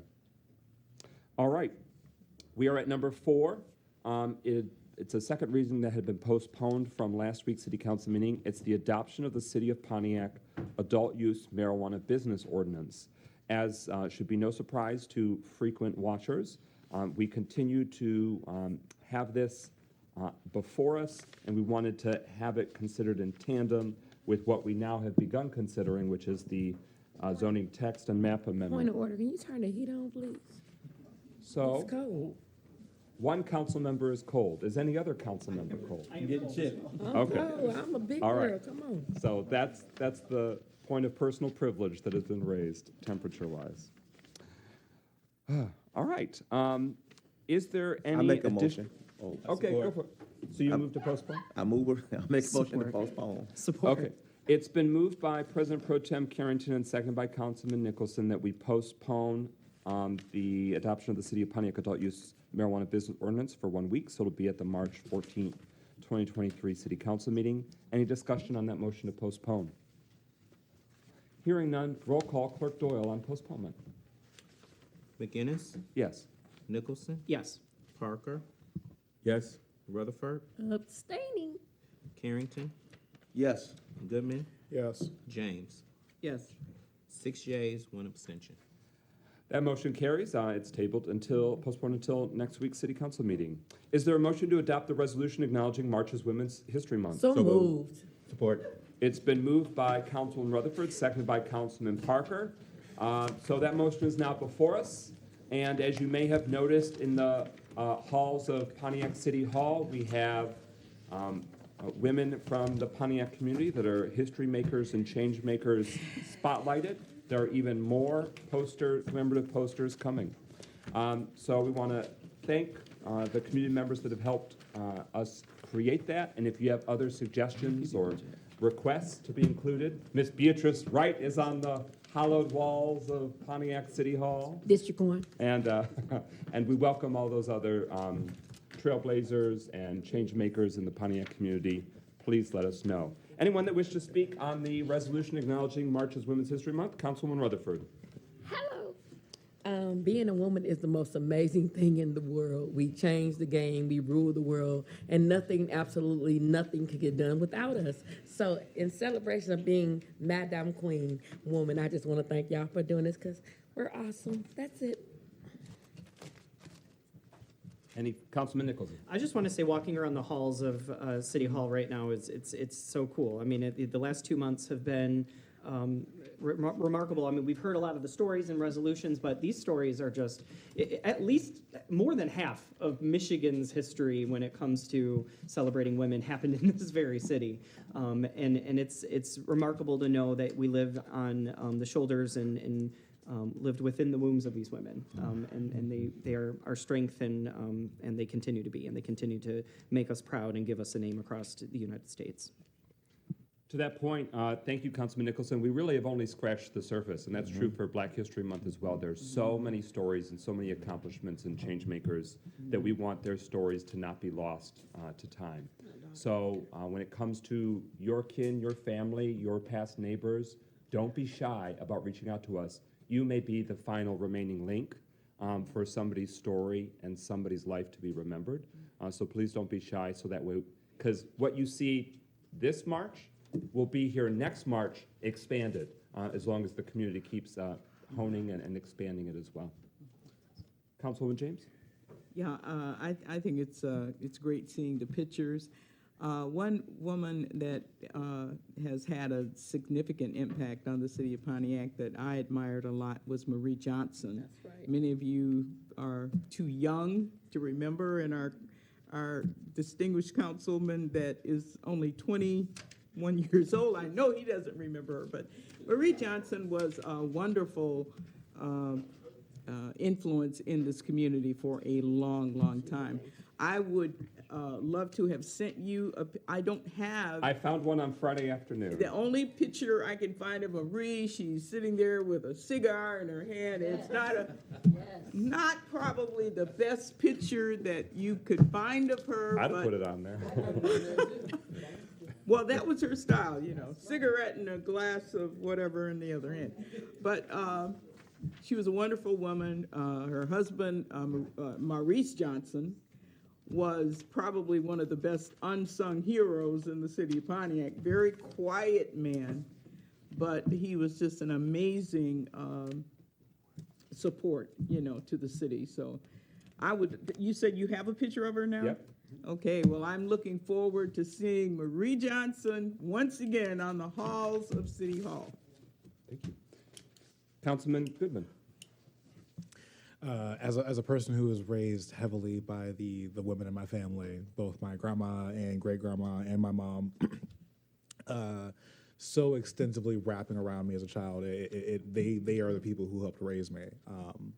And we all hear oftentimes that we come from a woman. It's just the natural thing. We all have mothers, and just to just point out how truly important and integral that experience is to have. That I don't think that many of us truly recognize and appreciate the fact that women truly do touch any and everything that exists on this planet. And there is nothing other to say about this resolution other than it's just extremely important because half of the world is held up by women. So absolutely, I support this. Other discussion before we have Councilman Rutherford read the resolution? All right. With that, Councilman Rutherford. Whereas the month of March is the National Women History Month, which recognizes and spreads awareness of the importance of women in our nation's history. And whereas women in the United States were once considered property or chattel of their husbands and were subject to second-class citizenship, but through tireless determination and opposition to that adversity, women nevertheless persisted and gained great rights and independence. And whereas the majority of the American citizens are women and the majority of the residents are women, and the city of Pontiac, Michigan has been positively shaped by the past and present female residents and business owners through the decades. Whereas despite substantial advancement for the women in the United States, much remains to be done to ensure that women, particularly women of color, are able to realize their full potential and equal members of society. Now, therefore, be it resolved that the Pontiac City Council hereby proclaims March 2023 as Women's History Month in Pontiac, Michigan, and further resolved that the city of Pontiac honors the contributions of all women in their fight for gender equality, racial justice, and social equity, and the impact they have made in our city, state, our nation, our world.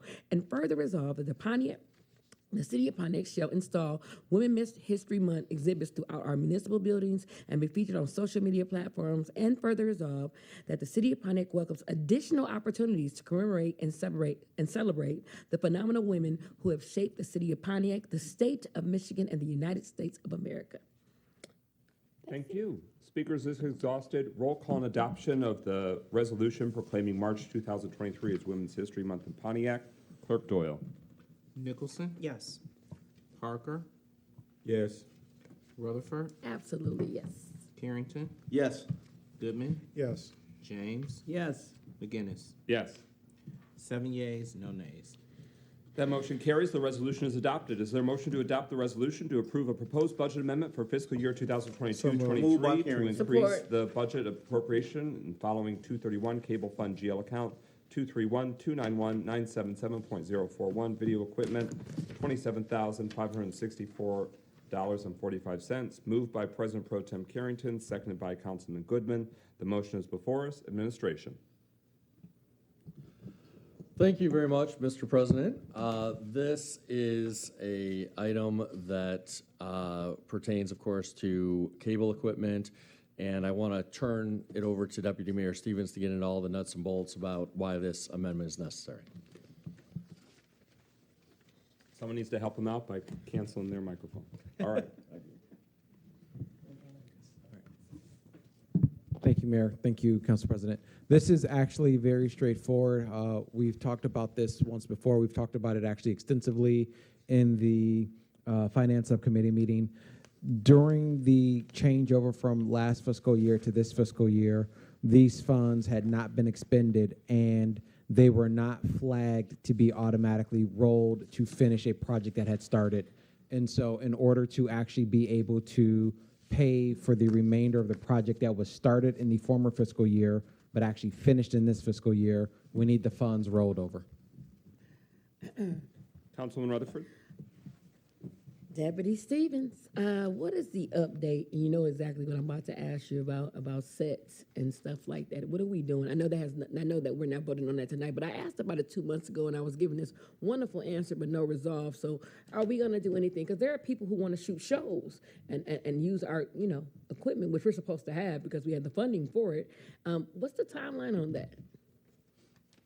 A realistic timeline is what I'm asking for. Would you like to yield to the Deputy Mayor? I yield to him now. Thank you, Mike McGinnis. I will actually yield to our cable administrator who is in the room. What up, Bill? And sir, you turn the microphone on by hitting the button. Okay, so to answer your question, downstairs we're currently using the shrine room temporarily, but right now we don't have a program set up. If council members need a program to be done, you can contact us, and we can help shoot a show, for you. I've currently talked to you also, Melanie, about that. So Yes, I'm so excited. so if, we do have a green screen also that we can put behind it. So, you just let me know. You'll know by April. Or any of the council members have something that they want to shoot. Thank you. Any further discussion on the budget amendment before us? All right, speakers, this exhausted. Roll call on adoption of the resolution to approve the proposed budget amendment. Clerk Doyle. Parker, Yes. Rutherford, Yes. Carrington, Yes. Goodman, Yes. James, Yes. McGinnis, Yes. Nicholson. Yes. 7 yeas, no nays. That motion carries. The resolution is adopted. The budget's hereby amended. Is there a motion to adopt the resolution moved. approving the salaries of the sanitation superintendent, building foreman, and sanitation worker positions? So moved. Support. Oh, that was I did it first. moved by Rutherford, seconded by Goodman. So that motion is before us. Administration. Thank you. As the memo in the council's packet indicates, and for some broader context here, when we passed the current budget back in June, in an effort to improve the delivery of city services, that budget brings a number of positions back in-house that had been outsourced either to contractors or to engineering firms. And as we seek to improve city services across the board, we brought a number of those positions back in-house with this fiscal year. That included a number of positions that were brought back in-house for the Department of Public Works to improve service delivery in that regard. However, 4 of the positions that we had discussed and had intended to bring back in-house were left off of the sheet that indicated what positions were to be hired and allowed for. As a result, of course, we have not hired anybody into those positions because we haven't had the authority to do so. But as we were looking to potentially go out and hire people into these positions, we recognize this mistake, have not hired anybody into these positions because before we do so, we need to get City Council's approval to amend that list of positions so that we can actually go out and hire folks. Deputy Mayor Stevens, did I miss anything? That sums it up. All right. Councilwoman Rutherford. Good evening, Al. How are you? I'm doing well. All right, great. How are you? I'm very well. Here's my question, I guess to the administration.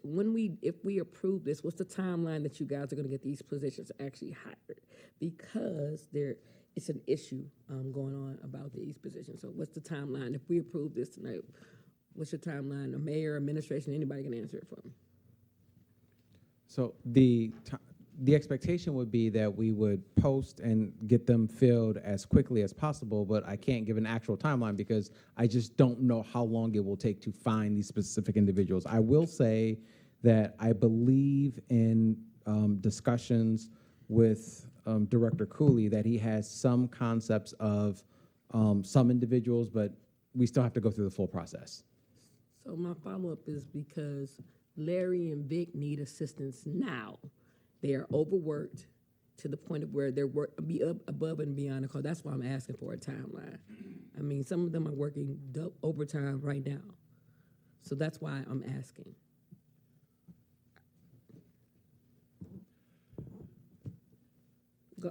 I yield it to the mayor. Yeah, nobody wants to fill positions more quickly than we do. And that goes for positions across the board. As you know, it's a very difficult labor market for employers in terms of quickly finding people, but we're very interested, as much or more so than anyone else, in filling these positions very, very quickly. And we're not opposed to hiring re-entry citizens to just re-enter. How do I say that, Garrison, correctly? Re-entry citizen. Thank you, sir. You heard what he said. We're not opposed to that, right? On the mic, somebody. I know, but there's a speaker's list, and so if you're just asking a question, are you going to yield to somebody, or do I got to wait for them to answer? I apologize. I'm just waiting on someone to answer so I can be quiet. Okay, next on the speaker's list is Councilwoman James. I have a question for Director Cooley. Congratulations. Thank you. Is there currently a DPW deputy director? There is not, and we are working with HR to get that posted and get that out to try to get some applications in for that. But that's not on here, and I'm wondering, so second in command in your department would be who? Currently, that would be the superintendent, the highway superintendent, Vince. If I'm not around, he usually is the one that is taking care of things for me. The reason why the DPW, the deputy director, is not on this list because that was included in the list of positions that was approved. So that just needs to be posted so that we can get that hired. Oh, okay. Councilman Parker, next on the speaker's list. Thank you, Brother President. I just have a question. Are any of the people who are working now eligible to apply for any of these positions? Yeah, I think we have some very good candidates in-house, and we would like to promote from within and then hire people in those positions to bring more staff on that way. Have any already applied? They can't apply until we can it's post it. available. Yeah. Okay. Thank you. Mm-hmm. Councilman Rutherford asked a great question. Does anyone from the administration plan to address whether re-entering citizens are eligible for a City of Pontiac employee? Mayor Grimes? The short answer is yes. Depending on the position, there are certain restrictions. For example, the Youth Recreation Division does not hire people convicted of sexual assault or sex crimes against minors, things like that. So it obviously depends on the position. There are various restrictions depending on the nature of the conviction or offense. Other discussion on the motion before us? All right, I'd like to move to amend the resolution, the resolved. Foreman, let's spell it F-O-R-E-M-A-N.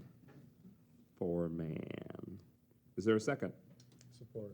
It's we're gonna change it there, we probably need to change it in the first paragraph too. Yeah, it's just not the resolution. That's like the memo. I did consider it, though. Yes, it's mentioned before as well. And we mentioned it through a lot of different city documents, but this is the one that I see it. So I'm striking Foreman and replacing it with Foreman. And that's been moved by McGinnis, seconded by Goodman. Any discussion on that amendment? Hearing none, roll call. Clerk Doyle on that change of word.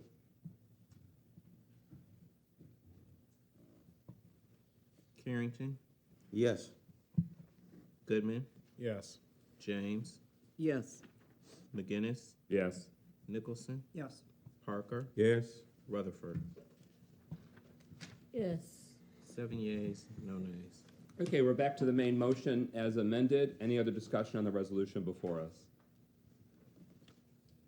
Hearing no further discussion, roll call and adoption of the resolution approving the salaries of the sanitation superintendent, building foreman, and sanitation worker positions. Clerk Doyle.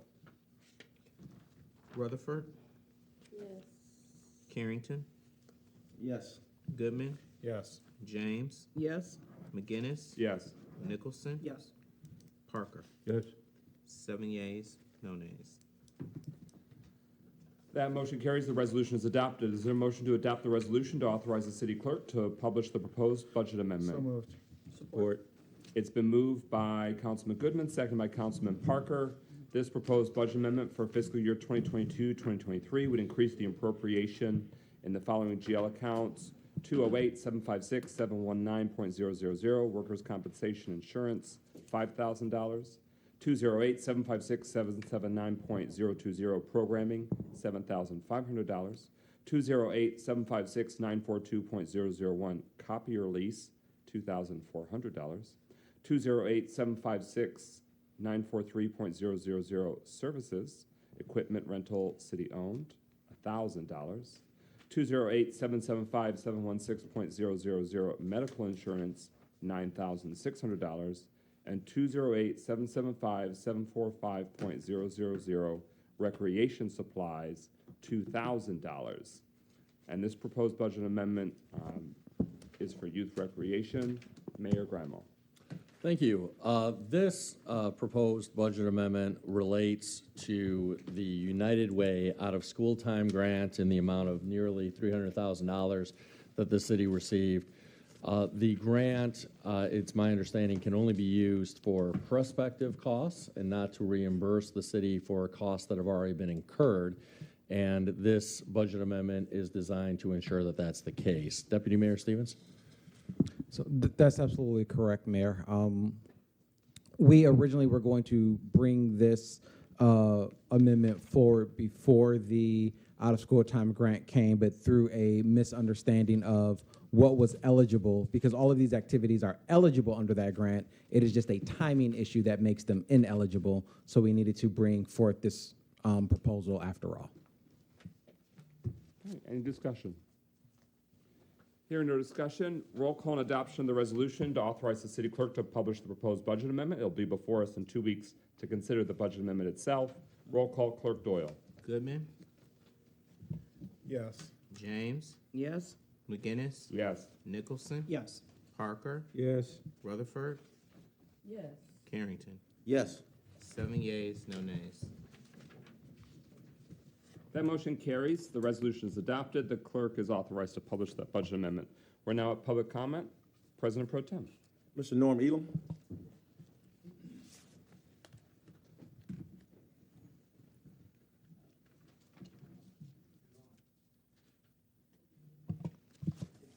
Thanks again to the council. We'd like to thank you all for working hard in bringing Pontiac back into the picture of being able to participate in this adult use marijuana. We do appreciate that. Looking out, and you're only fulfilling your campaign promise that you will make Pontiac a part of the redevelopment and the expansion or whatever businesses here in Pontiac. Also, I'd like to personally thank Councilwoman James for saying that the Woodward, south end of Woodward Gateway cannot be the savior from downtown Pontiac. We should not have to suffer on the south end trying to make downtown Pontiac viable. If downtown Pontiac is going to be viable, it needs to come from the north, south, east, and west to downtown. Don't make the south end of Pontiac, suffer for trying to bring downtown Pontiac back. Don't make us suffer for that. Also, in growing up and in church and stuff like that, we've had problems and things that we dealt with. And we would talk to some of the senior church members and tell them what we're going through. They said, well, you're going through that, but don't look at what you're going through. Look at the person that's next door to you. See what they're going through. I say that to say, even with the problems that we have, look what's happening in Stonegate. And that's what happens when we're not vigilant in watching who comes and develop and take over Pontiac. And most of the time, and that's the way they treat us. They come and put up anything they want to and think we're supposed to be happy about that. If there's any way possible, stop that development from making a mess over there. Please. How are we going to, pull ourselves up if we let every Tom, Dick, and Harry come and do us any kind of way? That upsets me because I know what I want here. And I know the house that I built would go for over $1 million in Bloomfield. So why should we allow this developer come and put up anything and tell us, accept this and take it? So if you have the power in any kind of way, stop this development and make them comply. That does conclude your time. Thank you, Ms. Thank Elam. you. Ms. Elam?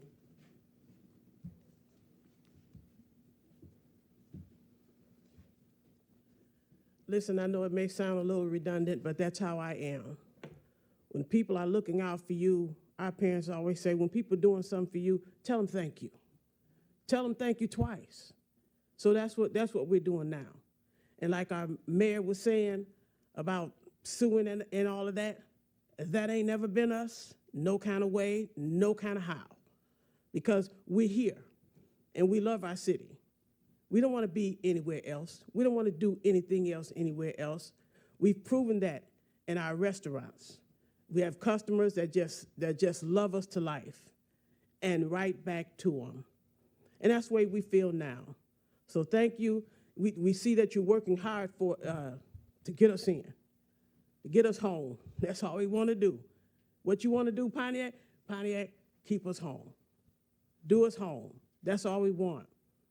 And we have a drive, a goal to do great things here in Pontiac still. So thank you, Pontiac City Council, again, and one more again. Thank you, Ms. Elam. Mr. Carlton Jones?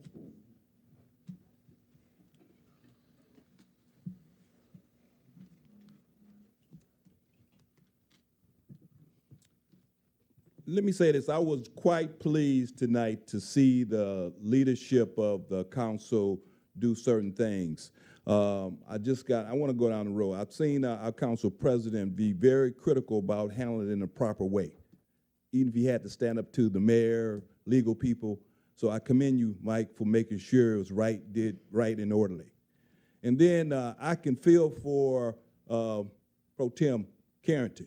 I can understand why he got a little, because now once you've been in the fray a little bit, you'll understand that you cannot go through all those documents. You got to have administration put before you what they changing. And I'm going to tell you guys right now what you need to look forward to, especially coming for a planner.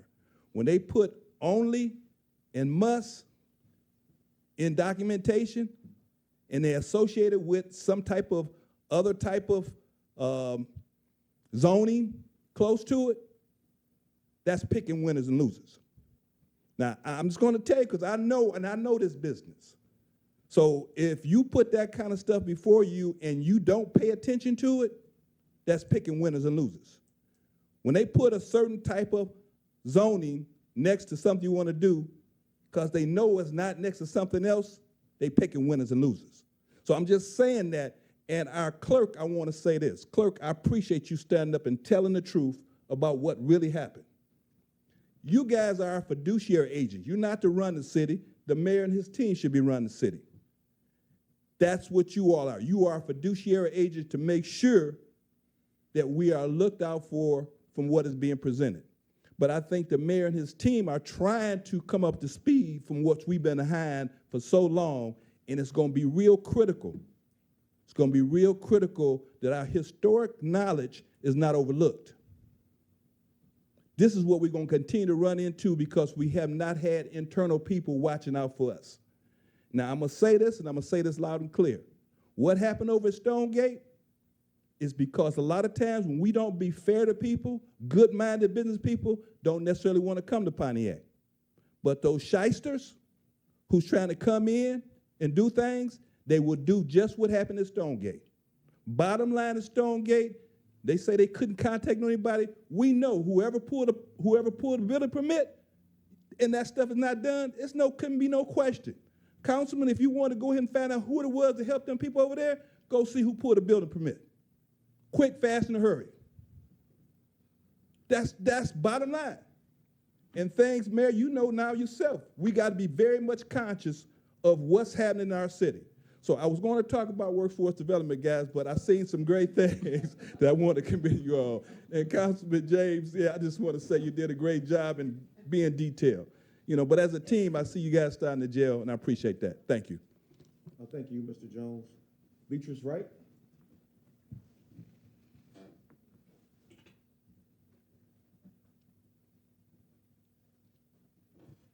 Mr. Mayor, I was remiss in giving homage to you and council. I thank you all. I came out and I thought, Carlton, you were going to talk about what I was going to talk about. I asked my very good friend, Katha James, this evening. I said, Katha, do you know they're trying to sell the golf course? And she said, no. I asked all of you the same question. I know that my councilwoman over there, she knows. And I think the mayor knows. I don't know who else up there knows that. But I want you to know that Loop.net, which is a realty company that represents international kinds of real estate ventures, there is a offering that says 800 Golf Drive, Pontiac, Michigan, 48341, sports and entertainment for sale. Now, I'm just going to briefly say that the Mackinac Center and the Republican interest that says that there should not be anyone in government that controls any money. That should be a private venture. Hence, here came emergency managers that took over and raped our city and sold our golf course for let's say $600,000. The cost of, I live in that neighborhood, the cost of 5 homes in that neighborhood. They got the golf course, they got all of the equipment, and they got the clubhouse. And now, it says nothing in this offering about a golf course. It says a sports and entertainment, and it goes on, and I'll send that to anybody who wants it. It goes on to say later on in the offering that they want to sell this for $35,000 per acre, 180 acres. That equals $6.3 million. When they got that golf course, the city of Pontiac had just put in an irrigation system that cost $1.3 million. So I want you to do the math. I want things to be right. I want the golf course to maintain to be a golf course. I don't know what Mr. Parker, the owner of the golf course, wants. And so I leave you with that. I also wanted to add a name to your memorial list. Avery Burton recently passed away. He was a longtime Pontiac citizen and avid golfer. And I want the council to look into enforcing our code. I will speak to my council person. And for the record, Councilman Parker, you are not the owner of a golf course, correct? It's a different Parker, no relation. I want to hear this. I want to hear I this plead the answer. fifth. And I'm pleading real hard. Yeah, I want to hear this answer. Order, order, order. Dr. Deidre Waterman.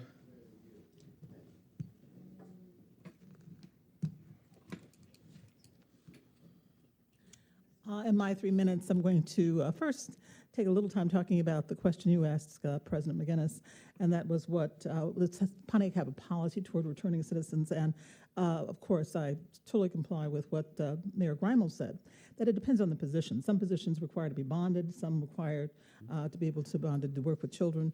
But I'll tell you what I did as mayor, is that I had a policy of bandbox, okay? And that was a policy I had in terms of considering, as we talked about people, depending on the position, who were coming back and returning citizens. The other thing I'll bring you more information on, but there is a state legislature initiative, April 11th, that means automatically certain offenses for returning citizens will be expunged automatically without their even asking.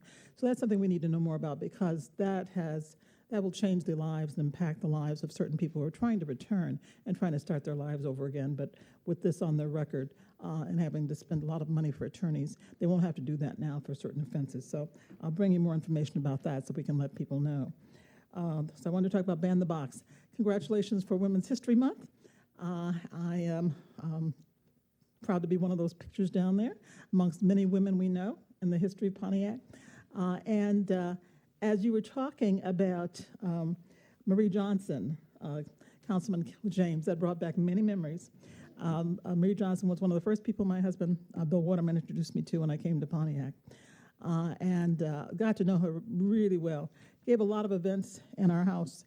And Marie Johnson was always the first to come, the last to go, and she would sit in her corner of the bar talking to Bill and talking politics, waxing prolific on everything that was wrong with Pontiac. Smoking her Tipperillos, and she drank light beers. I had to fill up on light beer because she would go on to 2 and 3 in the morning. I had to go to bed, but she would go on to 2 and 3 in the morning, Marie Johnson, and she was such a stalwart, Pontiac, and I'm glad somebody else remembers that memory. And yes, we should get her picture on the wall too.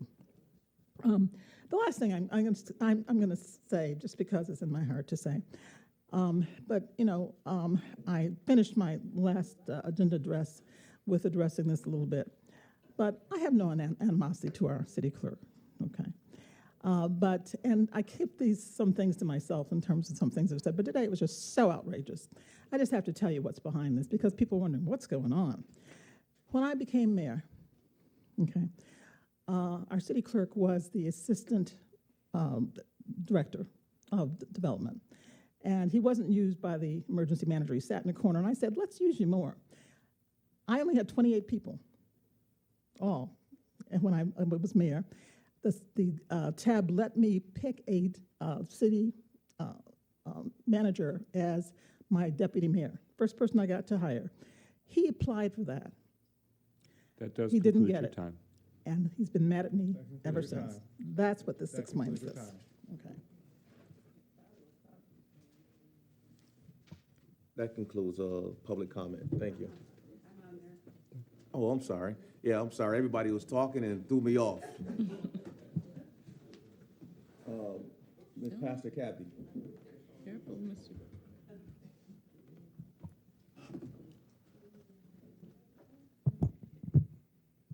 Mr. Several things tonight. Number one, there was a generalization made about not being able to find paperwork in any place in this building. That's not true. The clerk's office is well run. Everything I've ever asked for out of that office we've been able to find, provided that it was something within his purview. I've never had a problem there. Wish I could say that about planning. I can't.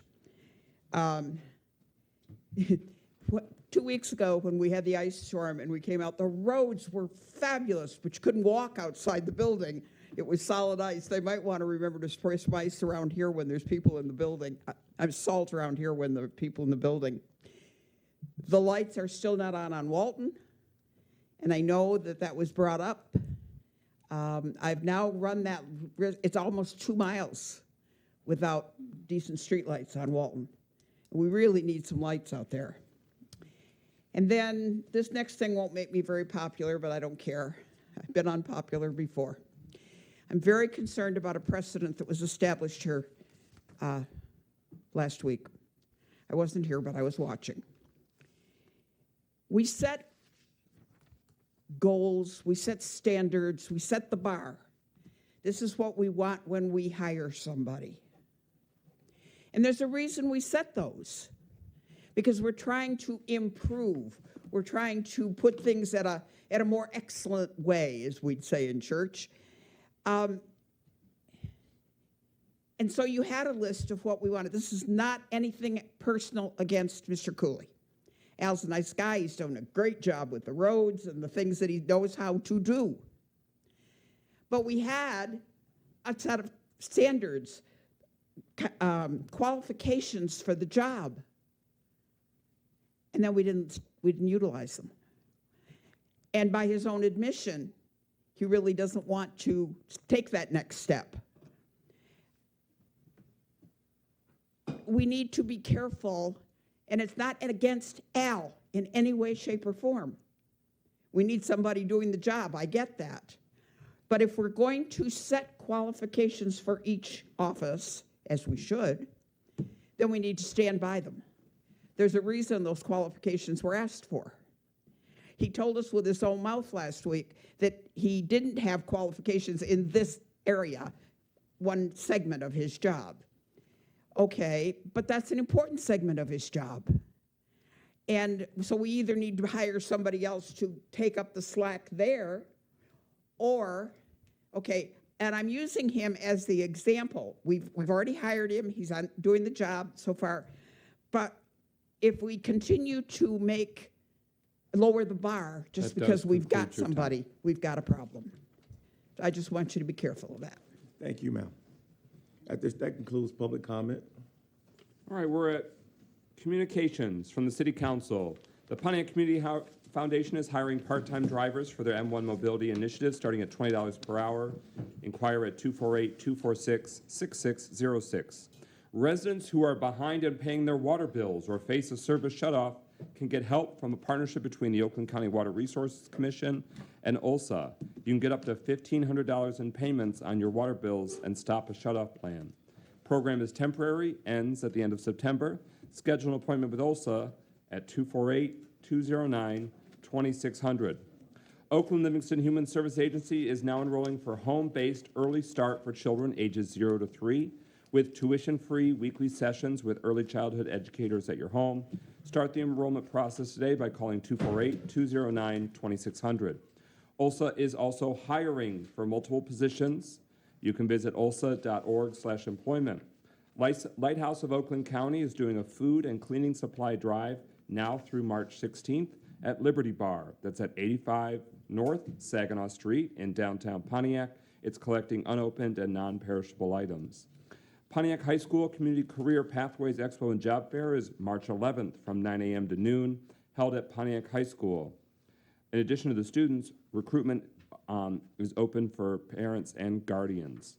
Do-it-yourself Glassbird Workshop, March 11th at Epiphany Studios at 770 Orchard Lake Road in Pontiac. Jack and Jill of America, Inc., Oakland County Chapter Academic Initiative for 2023 high school seniors. Their award is up to $2,000. The application deadline is March 15th. You can apply online and send questions to jjocacademicincentive@gmail.com. The Pontiac Planning Commission has a special meeting March 15th, 6 p.m., held here at City Hall in the council chambers. Oakland County Financial Empowerment Arts Contest is open to all high school students in the county. The deadline for entries is March 17th at 4 p.m. OU Cares Family Fun Day is March 18th from 12 to 3 p.m., held at the Oakland University Recreation Center. Identify your dream Foundation Strikeout Violence Bowling Fundraiser. It's March 19th, 1 to 4 p.m. at Classic Lanes in Rochester Hills. For the sake of time, I'll leave it there, but you can find additional written announcements at the end of the agenda, hard copy as well as online. With that, Mayor Grimel, your communications. Thank you, Mr. President. Just one communication on well in advance reminder to the community about the annual citywide community cleanup that is coming up next month in April, from April 17th to April 23rd. So mark your calendars, more details to follow, but we hope to have a really strong turnout of community members to help beautify our neighborhoods. Mayor Grimel, your closing comments. As it is getting late and in the interest of time, I don't have anything to share. All right, Clerk Doyle, closing comments. Thank you, Mr. President. Tomorrow will mark a year that we buried my mother. And why I mention this is because in her spirit, she says sometimes God will protect you from things that you're not able to see. So the mayor is right. I had applied for that position, but thank God I didn't get it. So I'm sorry, I just had to say it. It just came to me. And I just can't believe how she would just continuously go on. I've been called various things. I've been called a voter suppressor. I've been called a crook and all of that. But again, as my mother had often told me, if people are talking about you, you must be doing something right. So with that, I'll say good night, Pontiac. Thank you. Councilwoman Melanie Rutherford, District 1. Good evening. This ain't gonna be nice. Do I have to have an Eric Mays moment to get the respect that I give to everybody else given to me? Like, do I have to go there? For weeks and weeks, I've suppressed how I feel because people will say they don't disrespect council members, and that's a lie because I'm always disrespected when I ask just simple questions. It's a lie when I have to beg the president and the pro tem to back me because I'm asking for answers because citizens are asking me. Do I have to have an Eric Mays moment to remind people that some of y'all are visitors here?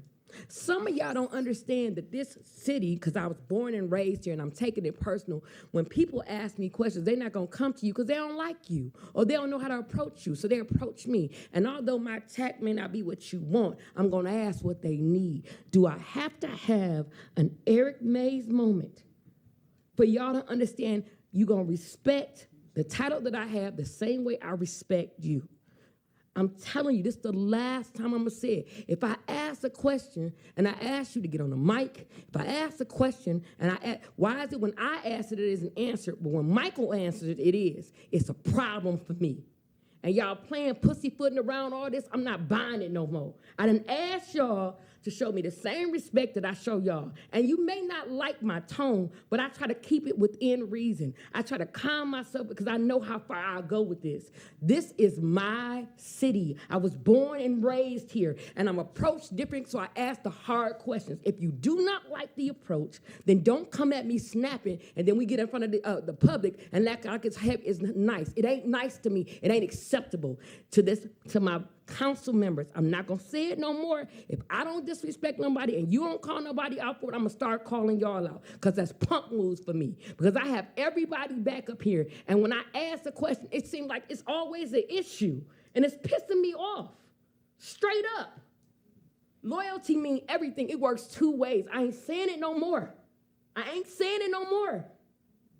March the 25th is with District 1 meeting at 3 p.m. at the Alley Cat.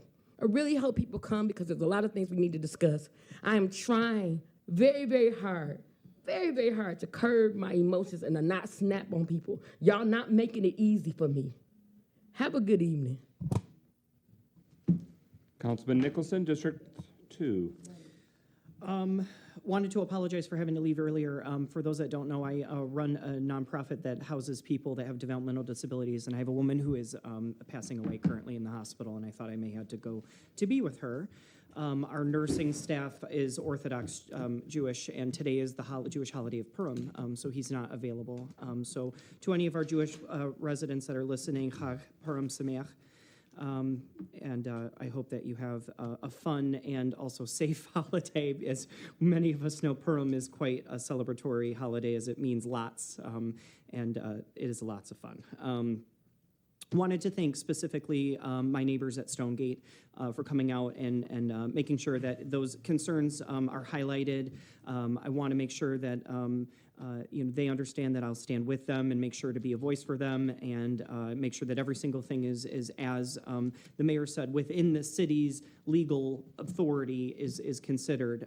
As many of us understand, Stonegate is made up of 5 private entities. So there are some things that the city just can't and doesn't touch, and there's a lot that's embedded into contracts. Apart from that, we're here and ready to do it. We just need the phone call and tell us what street it's happening on. I drive through there on a regular basis, but not as regularly because they don't have streetlights. They don't have the things that I go around and do my audits for.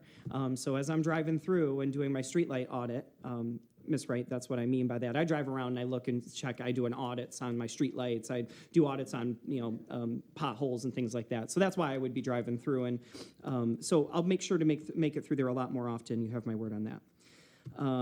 March 27th is our next District 2 district meeting. It's at Goldner Walsh. Again, it's the 4th Monday of every month at 7 p.m.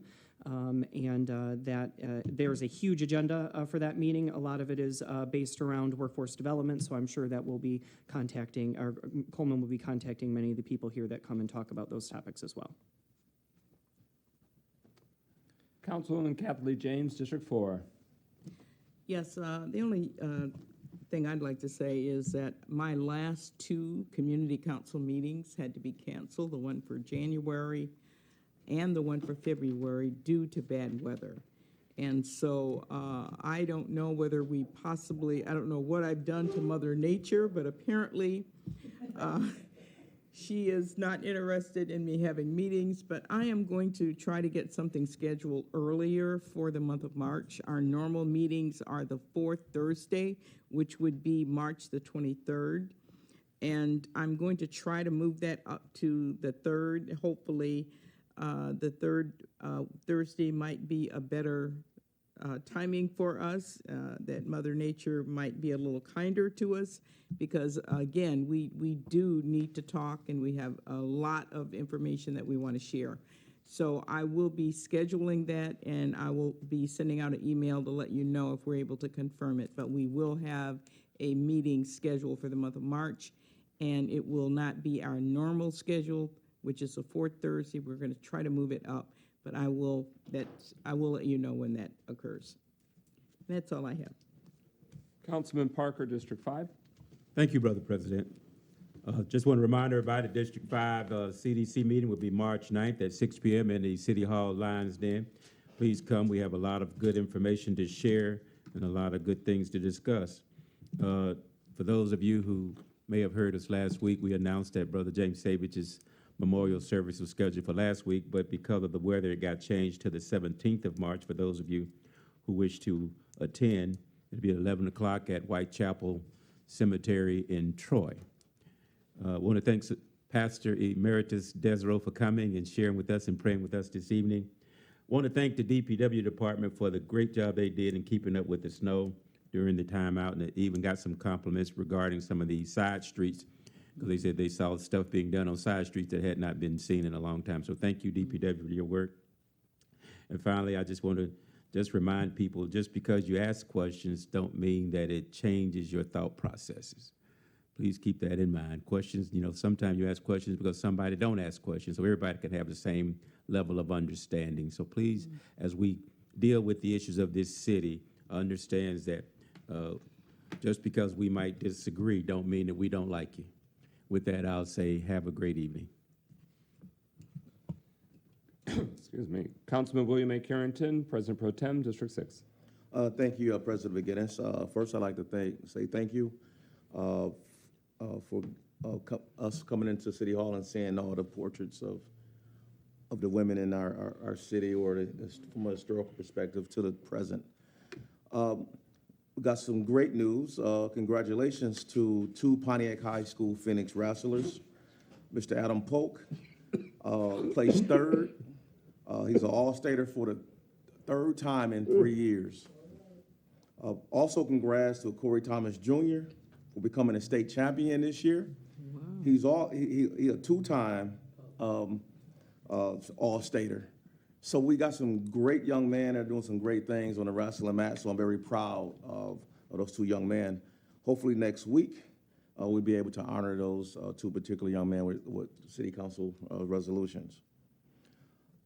The We Care Neighborhood Association meeting was canceled this past week due to the weather. The next meeting is scheduled for April the 7th at 6 p.m. at the same location, Shiloh Baptist Church. So please, if you're planning on coming, I know I called a lot of people this past week or text, or the secretary also called as well. Please come out in April. This will be our first planning meeting for the rest of the year. I'm definitely looking to hear what kind of district projects you want to see in the 6th district. I got some ideas, but I definitely want to throw those ideas off to the citizens and see, get some feedback on those. And good night. Good evening, I'm Mike McGinnis, District 7. Want to invite all residents of the East Side to our next East Side Community Meeting, March 13th, 7 p.m. at Prospect Missionary Baptist Church, 351 Prospect Street, the corner of Prospect and Sanford. All are welcome from throughout the community. We'll be hearing neighborhood concerns, providing updates on the latest developments impacting our dynamic East Side. With that, is there a motion to adjourn? So moved. Is there a second? It's been moved by Councilman Nicholson, seconded by Councilman Parker. Hearing no discussion, roll call and adoption of the motion to adjourn. Clerk Doyle. James, Yes. McGinnis, Yes. Nicholson, Yes. Parker, Yes. Rutherford, Yeah. Carrington. Yes. 6 yeas, no nays. That motion carries. We stand adjourned at 10:11 p.m.